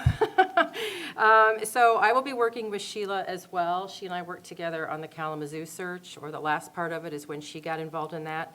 So between she and David and I, we will be your team, whether we're here or virtual, whatever you need us to be. The next slide. Just obviously you know your district, but again, it's been enjoyable studying your district, looking at how your kids achieve and some of the things that have been going on in the district. So again, we're honored to be a part of this process. The next slide talks a little bit about who we are. Again, we're a national search firm based in Iowa, and we have associates all over the country. We have about 35 associates that are in various parts of the country. So as we start to look at a search, not only can we look locally, and locally may mean statewide, regionally, but we can also look across the country. There's talent everywhere, and I tell superintendents all the time, there's kids and staff that need good talent, good leaders just about everywhere. And so we'll cast a broad net for you guys, and we think that you are the kind of district that will attract very talented people to your district. We've been in business for, Since 1975. yeah, we can do the math, but we've been in business for a while. We've done a little over 1,600 searches. We feel like we have a good process in place. We kind of know what we're doing. We're one of the only search firms that I know of that has full-time staff in the office. So Kathy is in our office every day. We have 3 or 4 people there. And so when district contact, when whoever we're working with in the district, if they need something, there's someone there and available. And I know as a superintendent that helped as I was leaving with our search, that's invaluable to have somebody on hand, ready to go, that can answer questions, because these things tend to move pretty quickly. And we'll talk a little bit about our process. We are one of the only women-owned educational executive leadership search firms in the nation, and we focus only on school executive leaders. We will work with some districts that are looking at cabinet level, but primarily we focus on superintendent searches. Some of the other searches that I know of also go into other areas, and that's great if it works for them, but our passion, our goal is to help schools find the best leaders. The next slide. We'll talk a little bit about the process. We do believe it's a very inclusive process, and you'll hear us say this over and over again. It's your search. There's an old saying about it's their kids, their school, their money. You are the elected officials from your community who are elected to represent your community, and so this will be your search. We'll give you ideas and advice. We'll tell you what's worked for us and what's worked best in some situations, but ultimately there will be some decisions that we'll ask you, which would you rather go? And you may ask us, what do you think? And we'll, again, give you our advice. And sometimes you may just say, David, just tell us, and we'll do that as well. But we do want you to know that you have a lot of choices in the process as we move along. The next slide talks a little bit about candidate care. We do take great pride in taking care of our candidates, and I think that's reflected in some of the quotes. And the only reason I say that is there are firms out there that some candidates shy away from. And I don't believe that's the case with Ray & Associates. Being from Texas, I know of a couple of firms, and I've got friends that would say, I'll never do another search with them. We do. We take great pride in making sure that we're taking care of our candidates. We have a very robust website. There's some information there. We average about 28,000 unique visitors to our website on a big month. We also have a database of a little over 2,000 people that will go to our website, sign up, say if there's jobs that are interesting, let me know about them. But we don't come to you with a pool of candidates. We don't already have our 10 people in our minds thinking, oh, these are perfect. This will be an open process, and you'll be included in every step of the way. But we do have a broad net. And again, if we're selected and we announce to our associates at the right time, hey, this is a position, we develop the profile, we get that out, and they kind of start, as I say, shaking the trees, if you will. But we also send email blasts out to everyone who's registered on our website. Obviously, we list those positions on our website, as many of the other firms do as well. And then we'll vet those candidates for you as much as possible. All right, the next slide. This is, again, the slide that I've mentioned a couple of times. We do have a sample timeline in our proposal, and I think we're actually probably a week or so ahead of the sample that we put together, which is great. That's always better than being a week behind. But if we're selected, we will obviously share with you a timeline, talk about the pros and cons of that timeline, but you know what's going on in your community, whether they're fall festivals that are happening, how the winter break functions, all those sorts of things, and we can work with that timeline, and we'll ask you to approve that timeline before we get started with the posting. We will ask you to help us build the profile of the ideal candidate, you as well as stakeholders in your community, and we'll talk about that in a little bit. We will also help guide you through the interview process, whether that means who to interview, how many to interview, when to interview. One of us will be on hand to kind of help guide you through that process, what kind of questions to ask. And then on compensation, we'll do some statewide surveys, some national surveys of districts that look similar to you. I would say a lot of times you're not pulling from districts that are like you. because hopefully those people are happy where they're at, and so that band may not be as tight as you might think. Again, as I've said before, there are talented people everywhere that may be a great fit for you, and we would not want to leave any of them out by creating a tight band for you. So, but as we've stated several times, it's your search. The partnership with the firm and you will help us all make the best decisions possible. The next slide, we'll talk a little bit about the district profile development. This is Kathy the will touch fun on- part. This is the stakeholder involvement. So part of what we do is we will conduct individual one-on-one interviews with the board members, and those don't have to be in person. They can be Zoom, by phone, whatever works. Asking you a series of questions, and all that information is kept confidential just for our team, so it's not shared with each other. And we use that information as well as the stakeholder input to put together a profile. So stakeholder meetings with the world kind of normal. Some of those are going back to in-person, but we are still seeing a lot of virtual as well, or what I call a hybrid. There are still people that maybe feel more comfortable at home, or you have parents that work or don't work, and their schedules are all over the place. So we do recommend, and we provide sample schedules, to do some parent meetings in person, some virtual, and staff sometimes feels it's easier to do it virtual at the end of their day, and I totally get that because their schedules are crazy anyway. So we work with you to put together that schedule and conduct those stakeholder meetings, get the schedules and everything, locations all set up.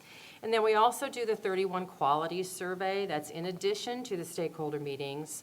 So the 31 Qualities Survey forces participants to select which group they identify with: parents, students, teachers, support staff, administrators, non-parent community members. Forces them to select the top 10 qualities that are the most important to them, not 9 and not 11. You have to pick 10. And then you have a spot at the end for comment. Now, the board will also have a survey, their own survey, the exact same survey, for you to pick your top 10 qualities and provide comment as well. So the comments that come in from the community survey, the board will have access to, and we usually encourage to read that at your leisure, coffee table reading, because it's often insightful what outsiders think is important that maybe the board hasn't thought of. So those are all part of it. So then once we have all that data put together, we help the board come up with a profile of the qualities that they are looking for in the candidates. And ideally, those qualities would be on some form of a brochure, a video, whatever, that would get linked to our site and sent out with the invite to apply. So we try to recommend 10 qualities that closely align between the board and all of the groups.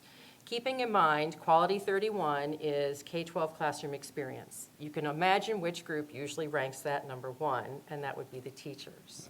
So sometimes there is a variance, but we want to try and find those that mesh, and we will give you feedback from the stakeholder meetings in the form of themes to kind of guide that conversation.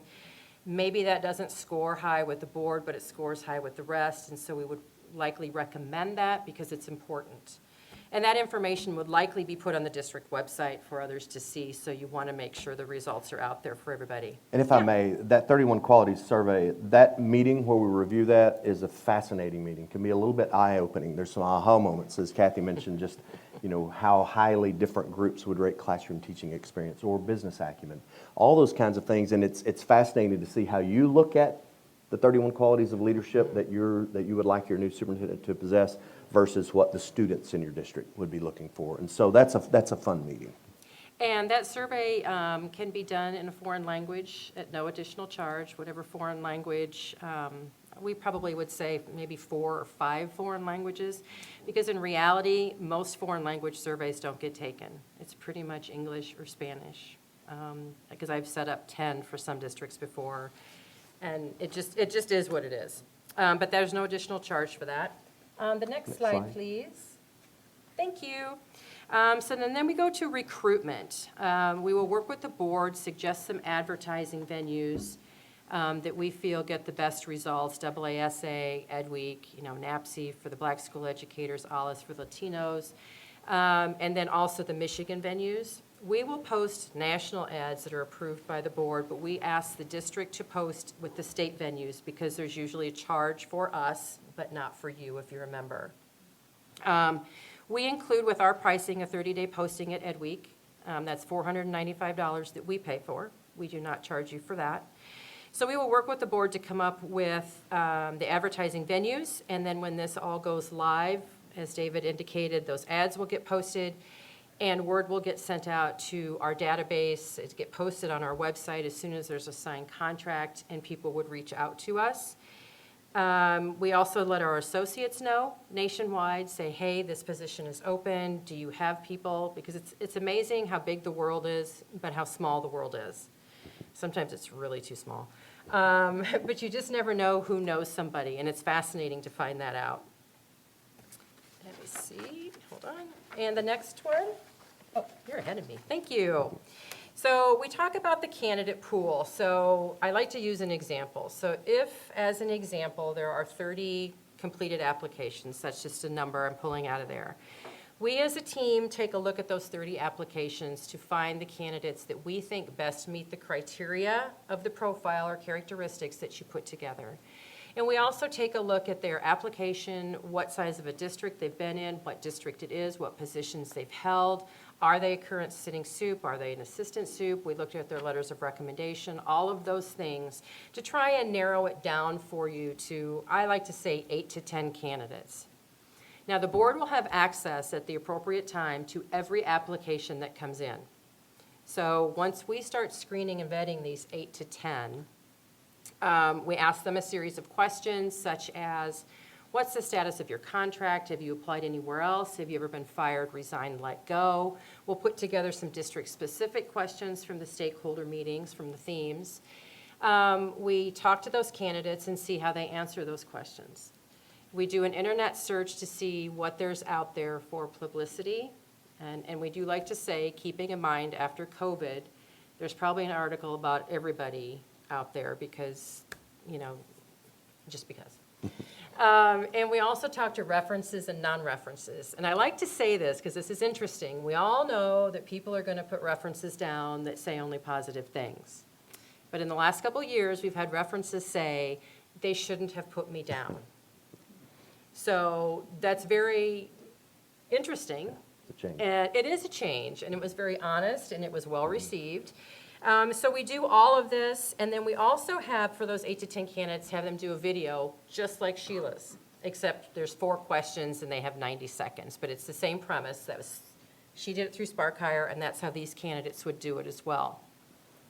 So we screen and vet these 8 to 10, give you a link to every application, and then an individual link to these 8 to 10, whatever the magic number is, and a link to their video. We would then work with you, talk to you more about these candidates, how they answered these questions in the screening and vetting, what the references said, if we found anything on the internet. And at the end of that meeting, we would help you go through our scoring matrix to determine which candidates to move forward for first round interviews. It's your decision who moves forward. It's your decision how many. I would probably say 5 to 7 for first round. And it's also up to you whether they're virtual or in person. Some districts are back to in person. Some are still with virtual to save money.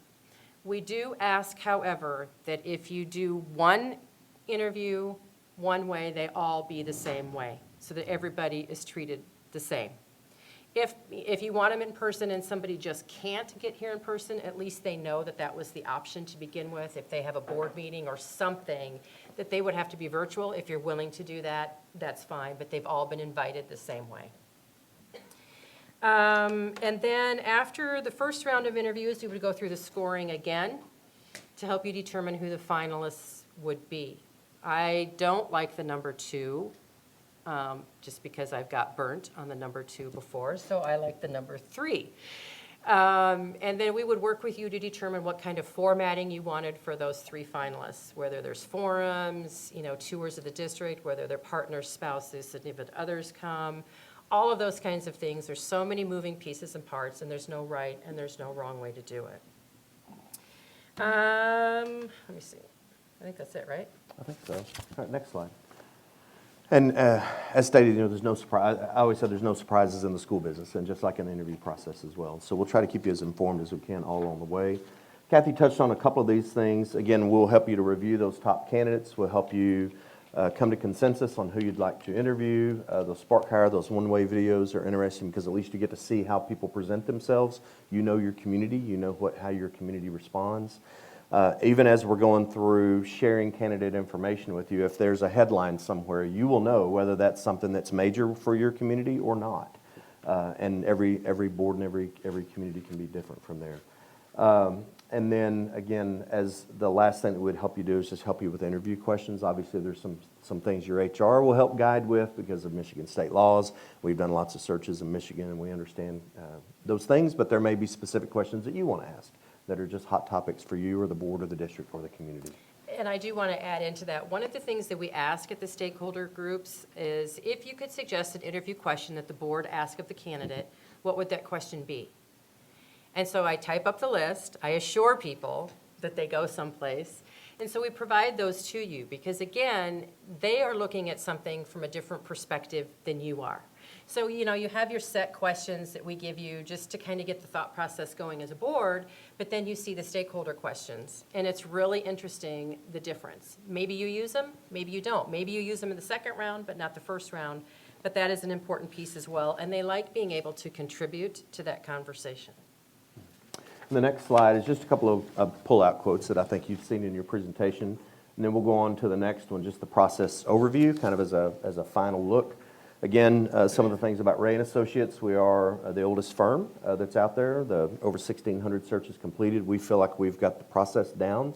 We have a large pool of candidates that we can pull from, and we also do a great job with recruitment with our national associate network, bringing in people to look at your position. Again, I think your schools are very highly regarded, and I think people around the country know about your system, and so that's a good thing.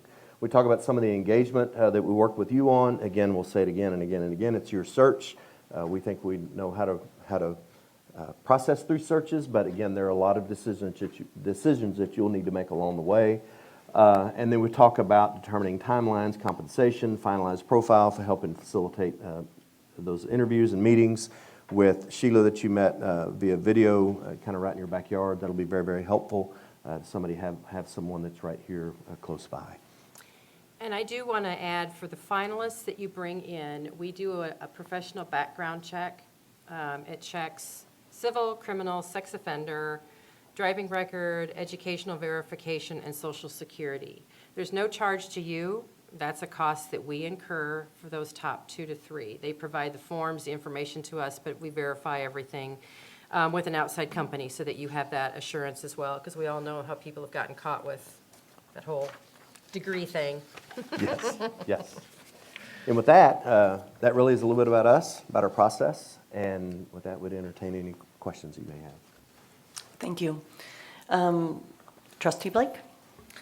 Well, you have the either advantage or disadvantage of being the third group that we've Yeah. heard tonight. Sure. So I'm hearing a lot of similar things among the group. And, I mean, obviously, we want an exceptional candidate. We want maybe a unique candidate that, and so what would you do different? I don't know if you heard the other two, but what would you do different? Oh, you didn't. Well, did you see there? What would you do that would make us find an exceptional, unique candidate that no other firm would Sure. do? First of all, let me say, I know they're the firms you've interviewed. They're all fantastic firms.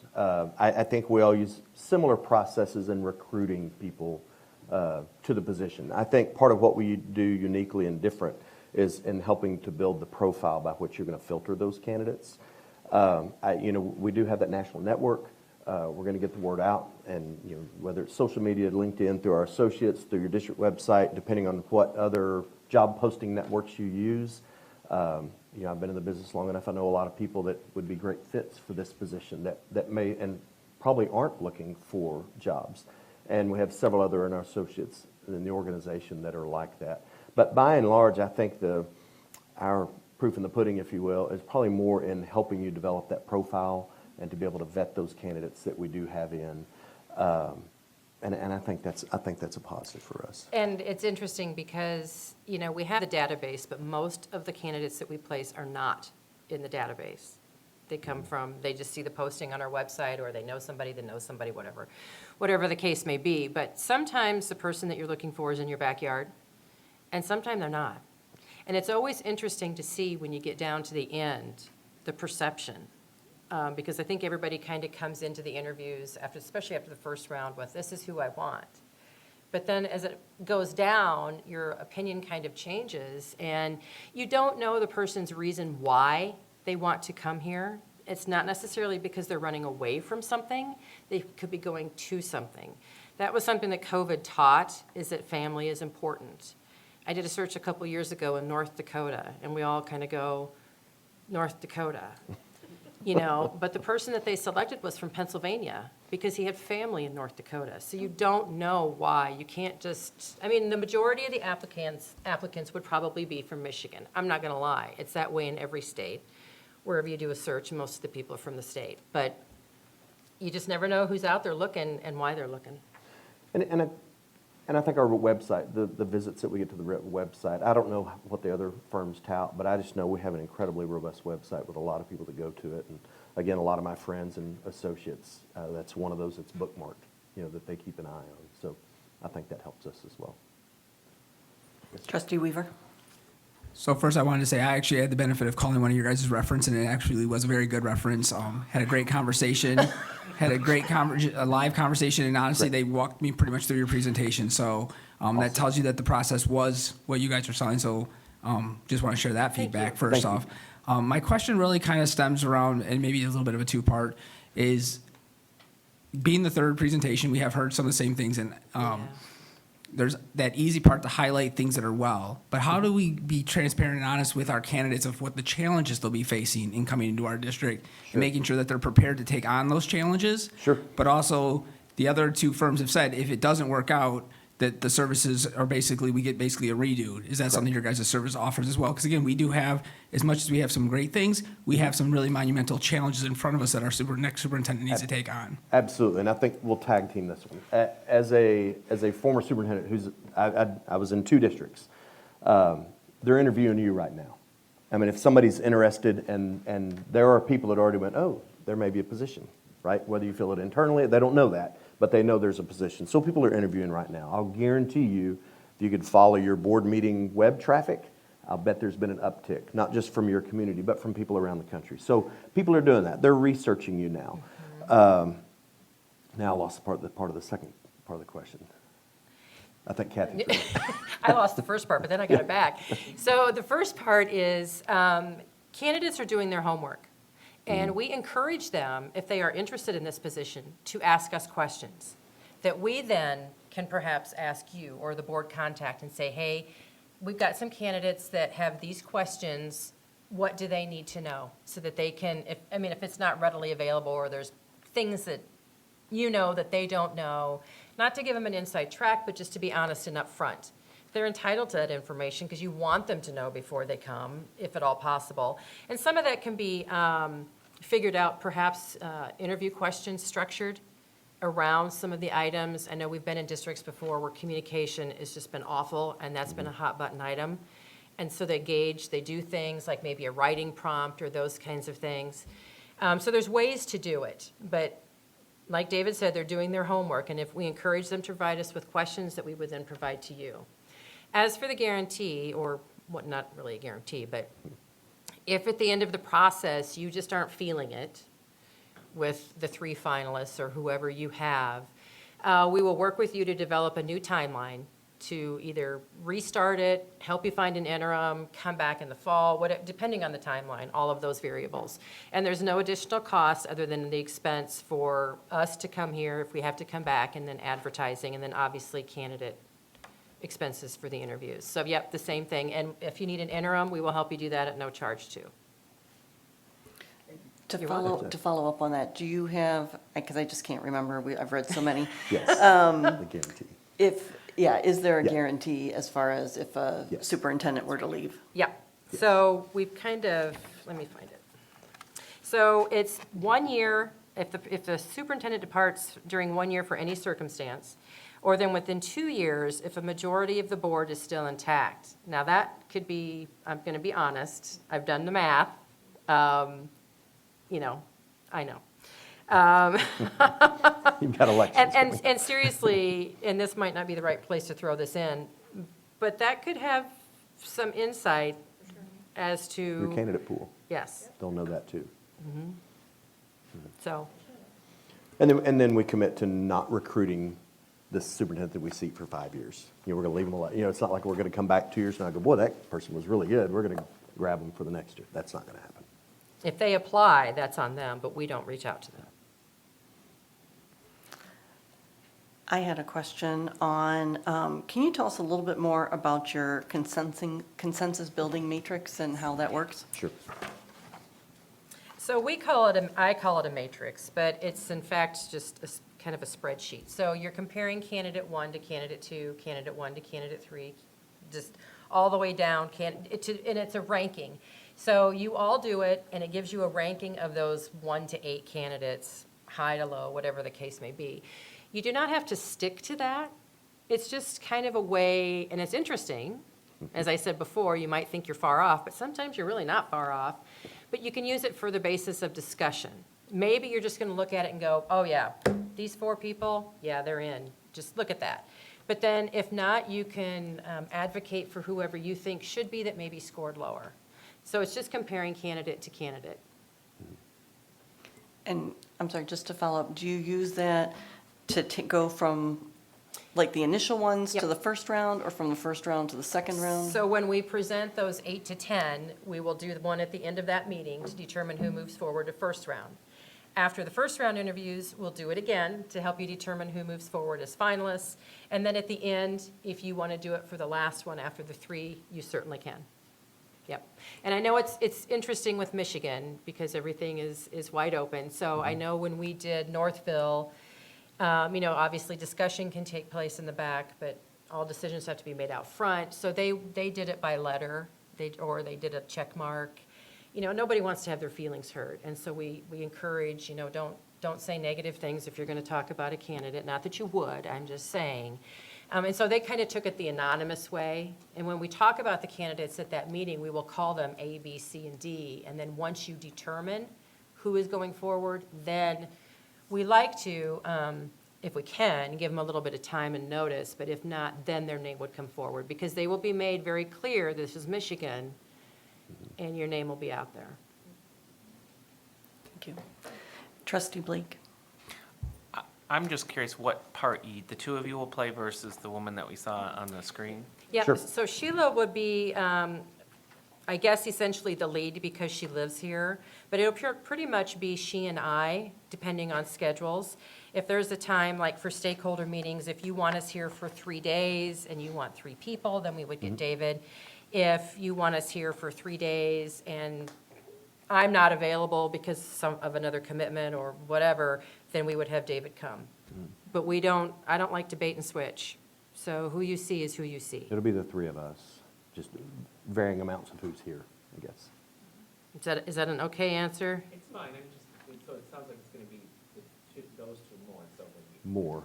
Unless you have a preference. I don't. Unless you say, Dave, your wife really likes coming up here, we'll be here. Trustee LeCouy? So I'm looking at the profile of an ideal candidate, and I see that you're going to be interviewing, all different board members, different stakeholder groups, all of that.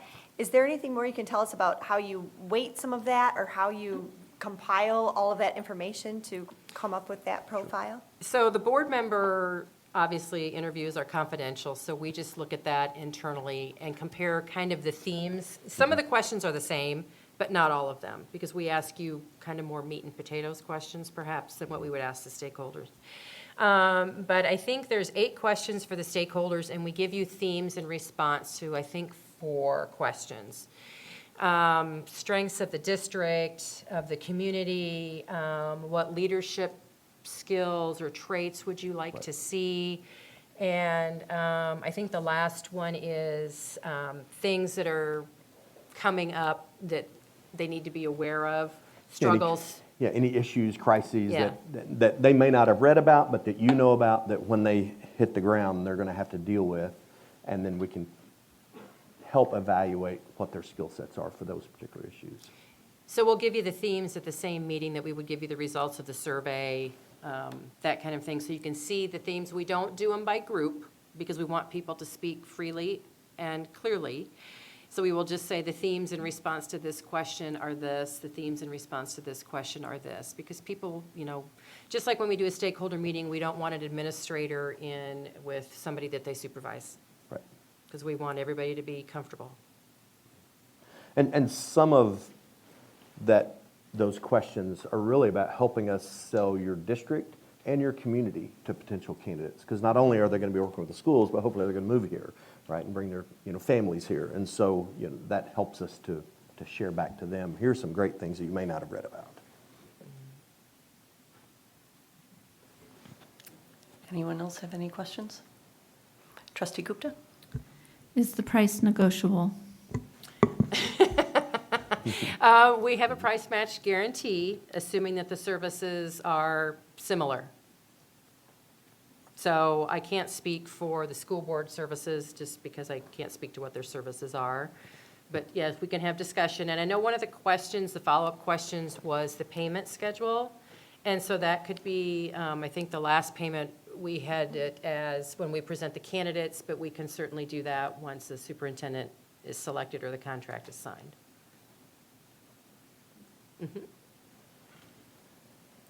Anyone else?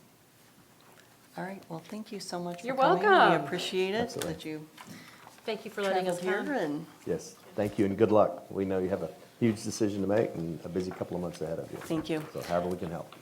All right, well, at this point, I'd like us to take a short break so people can get up and then come back in like the next less than 10 minutes or so? Okay, thank you.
Here, we're on to agenda item 5, which is the board discussion and selection of a firm. So I'll open it up to board colleagues for any general comments you might have about the presentations. Trustee Blake? I think all three of them could do the job. I liked HYA. What I liked about them is the board portal, just knowing how many emails we get every day and instead of having that come to us that way, having the ability to just log into it and look at that. So I liked that about them. I got a good feeling about both of the last two people. The 31, what did they call it? The 31 qualities. Maybe that's the same as what the other people did, but it sounded interesting to me. So I'm going to listen to what the rest of you say, and I could be persuaded on any of them, but at the latter two I really liked. Trustee Weaver? So overall, Ray and Associates was my top choice. Going through it, I liked their metrics. Actually, again, their reference was really good. I was able to have a live conversation with them. It was the Kalamazoo district that they used. They did have to go through a second search. They did hire someone that was not a good choice that they used MASB for. They did not use the guarantee. They decided to pay someone else to go a different direction. We're very happy with Ray and Associates. I will say the one thing I liked about their presentation overall, versus the other two, is they were less reliant on basically the established networks, the different nonprofits, all the inner workings. I'll say the one red flag that did just come up is finding out that potentially one of the people does work for MIL or MLI. And I wish that would have been a little more transparent. I think that's something we could follow up with. But overall, again, I think a lot of their processes are the same, but based on the reference and actually the presentation, I really liked Ray and Associates and think they could do a good job. Anyone else have comments? Trustee Gupta? I could be swayed as well. I thought they all had a lot of strengths. HYA, what really stood out to me about them, because I also helped with the references, is that the references I spoke to about HYA gave a lot of positive feedback about their communication, responsiveness, that they were satisfied with their candidates who were placed, and that they were good at gathering stakeholder input, and that they have a large network. So I could be swayed, but I'm leaning toward HYA at this time. But I think Ray and Associates could also do a good job, so I'd like to hear what everyone else thinks. Trustee Ennis? I would agree with a lot of what my two prior colleagues have said, actually three, sorry. I felt, there's benefit to having one particular individual being the contact person, as with MASB, but the last two presentations that were given, the amount of additional resources and the approach to the process, I felt was definitely a lot more comprehensive. So similar to Trustee Blake, I'm curious to hear what the rest of my colleagues say, because at this point, for me, it would be between Ray and Associates and Haya. And in terms of cost, I believe Ray and Associates is the lesser expense of the two, but I'd just be curious to hear what other people thought as well. Can I just give one feedback on the reference? One of the things that the reference from Ray and Associates did say is that, so Kathy was their main contact, was always available. So I do think in the reference of Carly, how they said it was we would have somebody that would be always available. It just might be Sheila or Kathy. So I'll just say that I agreed with Trustee Blake that probably any of them could do the survey, or I'm sorry, could do the search. However, I too am leaning towards Ray and Associates or Haya. I did like the portal for the same reason, to be able to access that and not have to search for information in our emails. And I like their track record as far as, that they have statistics as far as superintendents that have been in place for 5+ years. The Ray and Associates, I really like their 31 qualities and their process for doing that. You know, from the presentation standpoint, my only drawback was if we're working with Sheila, we didn't get to, we got a little glimpse, but we didn't get to experience her in her presentation and working with her. But I did appreciate the information from Kathy and David who were here. So I guess, I don't know, the more I am talking about it, I guess I am probably leaning slightly towards Ray and Associates. But I think no matter what we decide, I think that we'll be happy, so. Who else? Dr. Alsbach? So I'm not decided on any of these yet, so I am still open-minded to what our colleagues have to say. MASB, I did like the single point of contact, the local person that was here. I liked their attention to the Open Meetings Act and transparency. I think that's something that our public and our community is very interested in, and they do have a deep local understanding. HYA, the one thing that stuck out to me is they mentioned student voice, which I think is so critical. You know, that is the people that we serve the closest, so I appreciated that. And I did appreciate Dr. Shivers coming here and knowing that she would be a contact. With Ray, I liked their 31 qualities and the survey and their process. I think it's unfortunate that we couldn't, you know, like you said, experience Sheila and make that connection in person. But I am interested in what other people have to say, so I'm not really dead set on any of them yet. Trustee Lakouey? Right, I have a lot of similar feedback. For me, I think that the last two firms we heard from, HYA and Ray and Associates, can basically do everything that MASB is doing, but just more comprehensively. And they're very similar. Like the consensus building tool they use with the board sounds like it's the same Delphi technique. So I thought that was, I appreciated that actually. And yeah, the board portal is really the main thing that would draw me to HYA because I liked how clean that was and just having a separate spot from emails. So when I went into this meeting, I actually kind of assumed that I might lean towards HYA just because of the board portal, because I know a lot of these offer the same sorts of services anyways. But after meeting with all of them, I think I am leaning towards Ray and Associates. I just felt that when we were going back and forth with the people who were presenting it, they were starting to convince me. I liked the 31 qualities survey that they have figured out and their emphasis on building this candidate profile. So I suppose I would lean in that direction. I'm also disappointed we weren't able to meet with Sheila, but I know that all three of them would be working on this, and they would have their focus on our district. And so those were some things that were drawing me towards them, but either Ray and Associates or HYA I could get behind.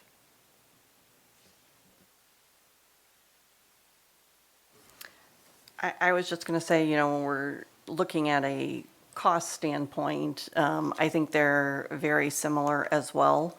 I think HYA is maybe slightly higher. I have, you know, 29,000 plus ads plus, HYA, yeah, I came up with 35,350. 29. Yeah, if you Yeah, add on all the things. additional- Yeah, I think they do. they did, yeah, So, yeah. Ray was 28,900. and they all agreed to the last payment being after a contract is signed. Trustee Blake? I could be wrong, but I feel like we're going to mostly end up with the local person dealing with us. So we're going to have Dr. Shivers or we're going to have, you know, Sheila Ailes. And I got a really good feeling from Dr. Shivers. When she came here, she was very personable. She's worked in the area. So that leans me towards that firm because I don't really know this Ms. Ailes, and we didn't get a good sense of her. The only thing though is that HYA actually said that Mike Ritchie would be the lead, even though she is our local person. Because they said Mike would be our point of contact, the lead.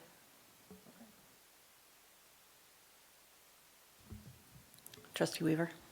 So the only, again, the thing that differentiated the two for me, because again, they said, both of them I think were relatively the same. The feeling I got from Rain Associates was, again, a little bit more of that broader brush of how they go after the candidates as well, it was along with their the 31 qualities. Where HYA, it did feel a little bit more that they do have kind of a set pool. Yes, they will expand it, they will look, but you just the feel in their presentation was they start from a position of kind of that idea of what they're looking for, where Rain Associates felt much more wide open. While they still acknowledge that that pool is going to be there and who's going to apply, it just felt a little more organic. And I think, again, cast a little bit of that wider brush. So again, that's again what drives me more in that direction of what separates the two. But again, I think from a brass process standpoint, they're both functional.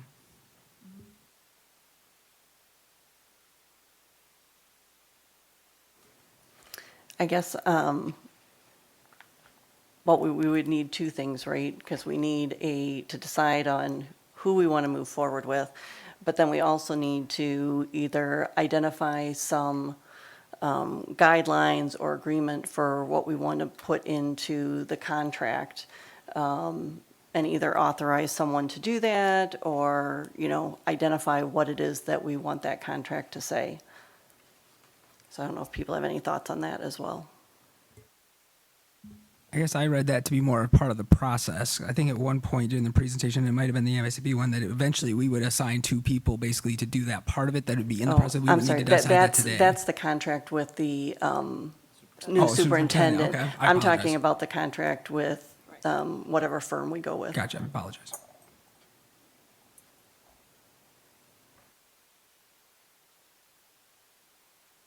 I wonder if Ray and Associates would be able, I'm sorry, you didn't recognize me.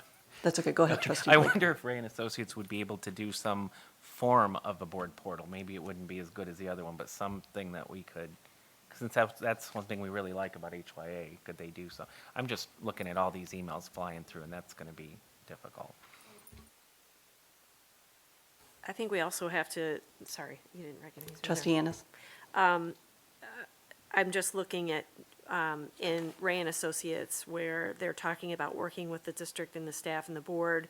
And, they say in, their proposal that they would establish a board contact person, which is typically the board president, as the point of contact. So, you would be filtering a lot of the information. Obviously, we'd be privy to all the emails, but, you would be that point person.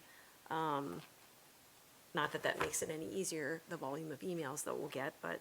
But I'm wondering if that was the case, if we can make all of the emails start with something, superintendent search, SS, from a search perspective, to make it easier to locate. Sure.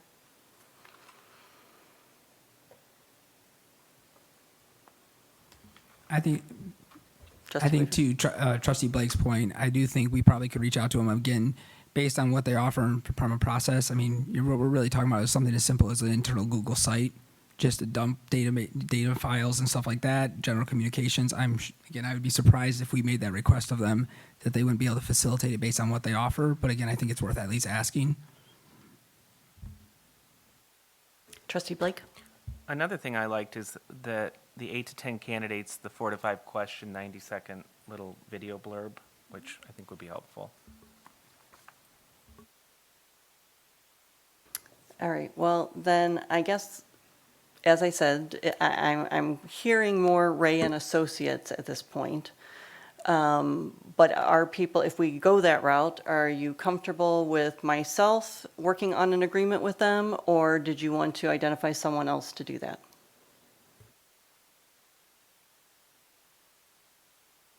Trustee Gupta? I would be comfortable with you doing that. Trustee Ennis? I would as well. Trustee Alsbach? What would be the opportunities for the board to give feedback before it was a done deal? If you'd work on it, send a draft to us, I'd be comfortable with that.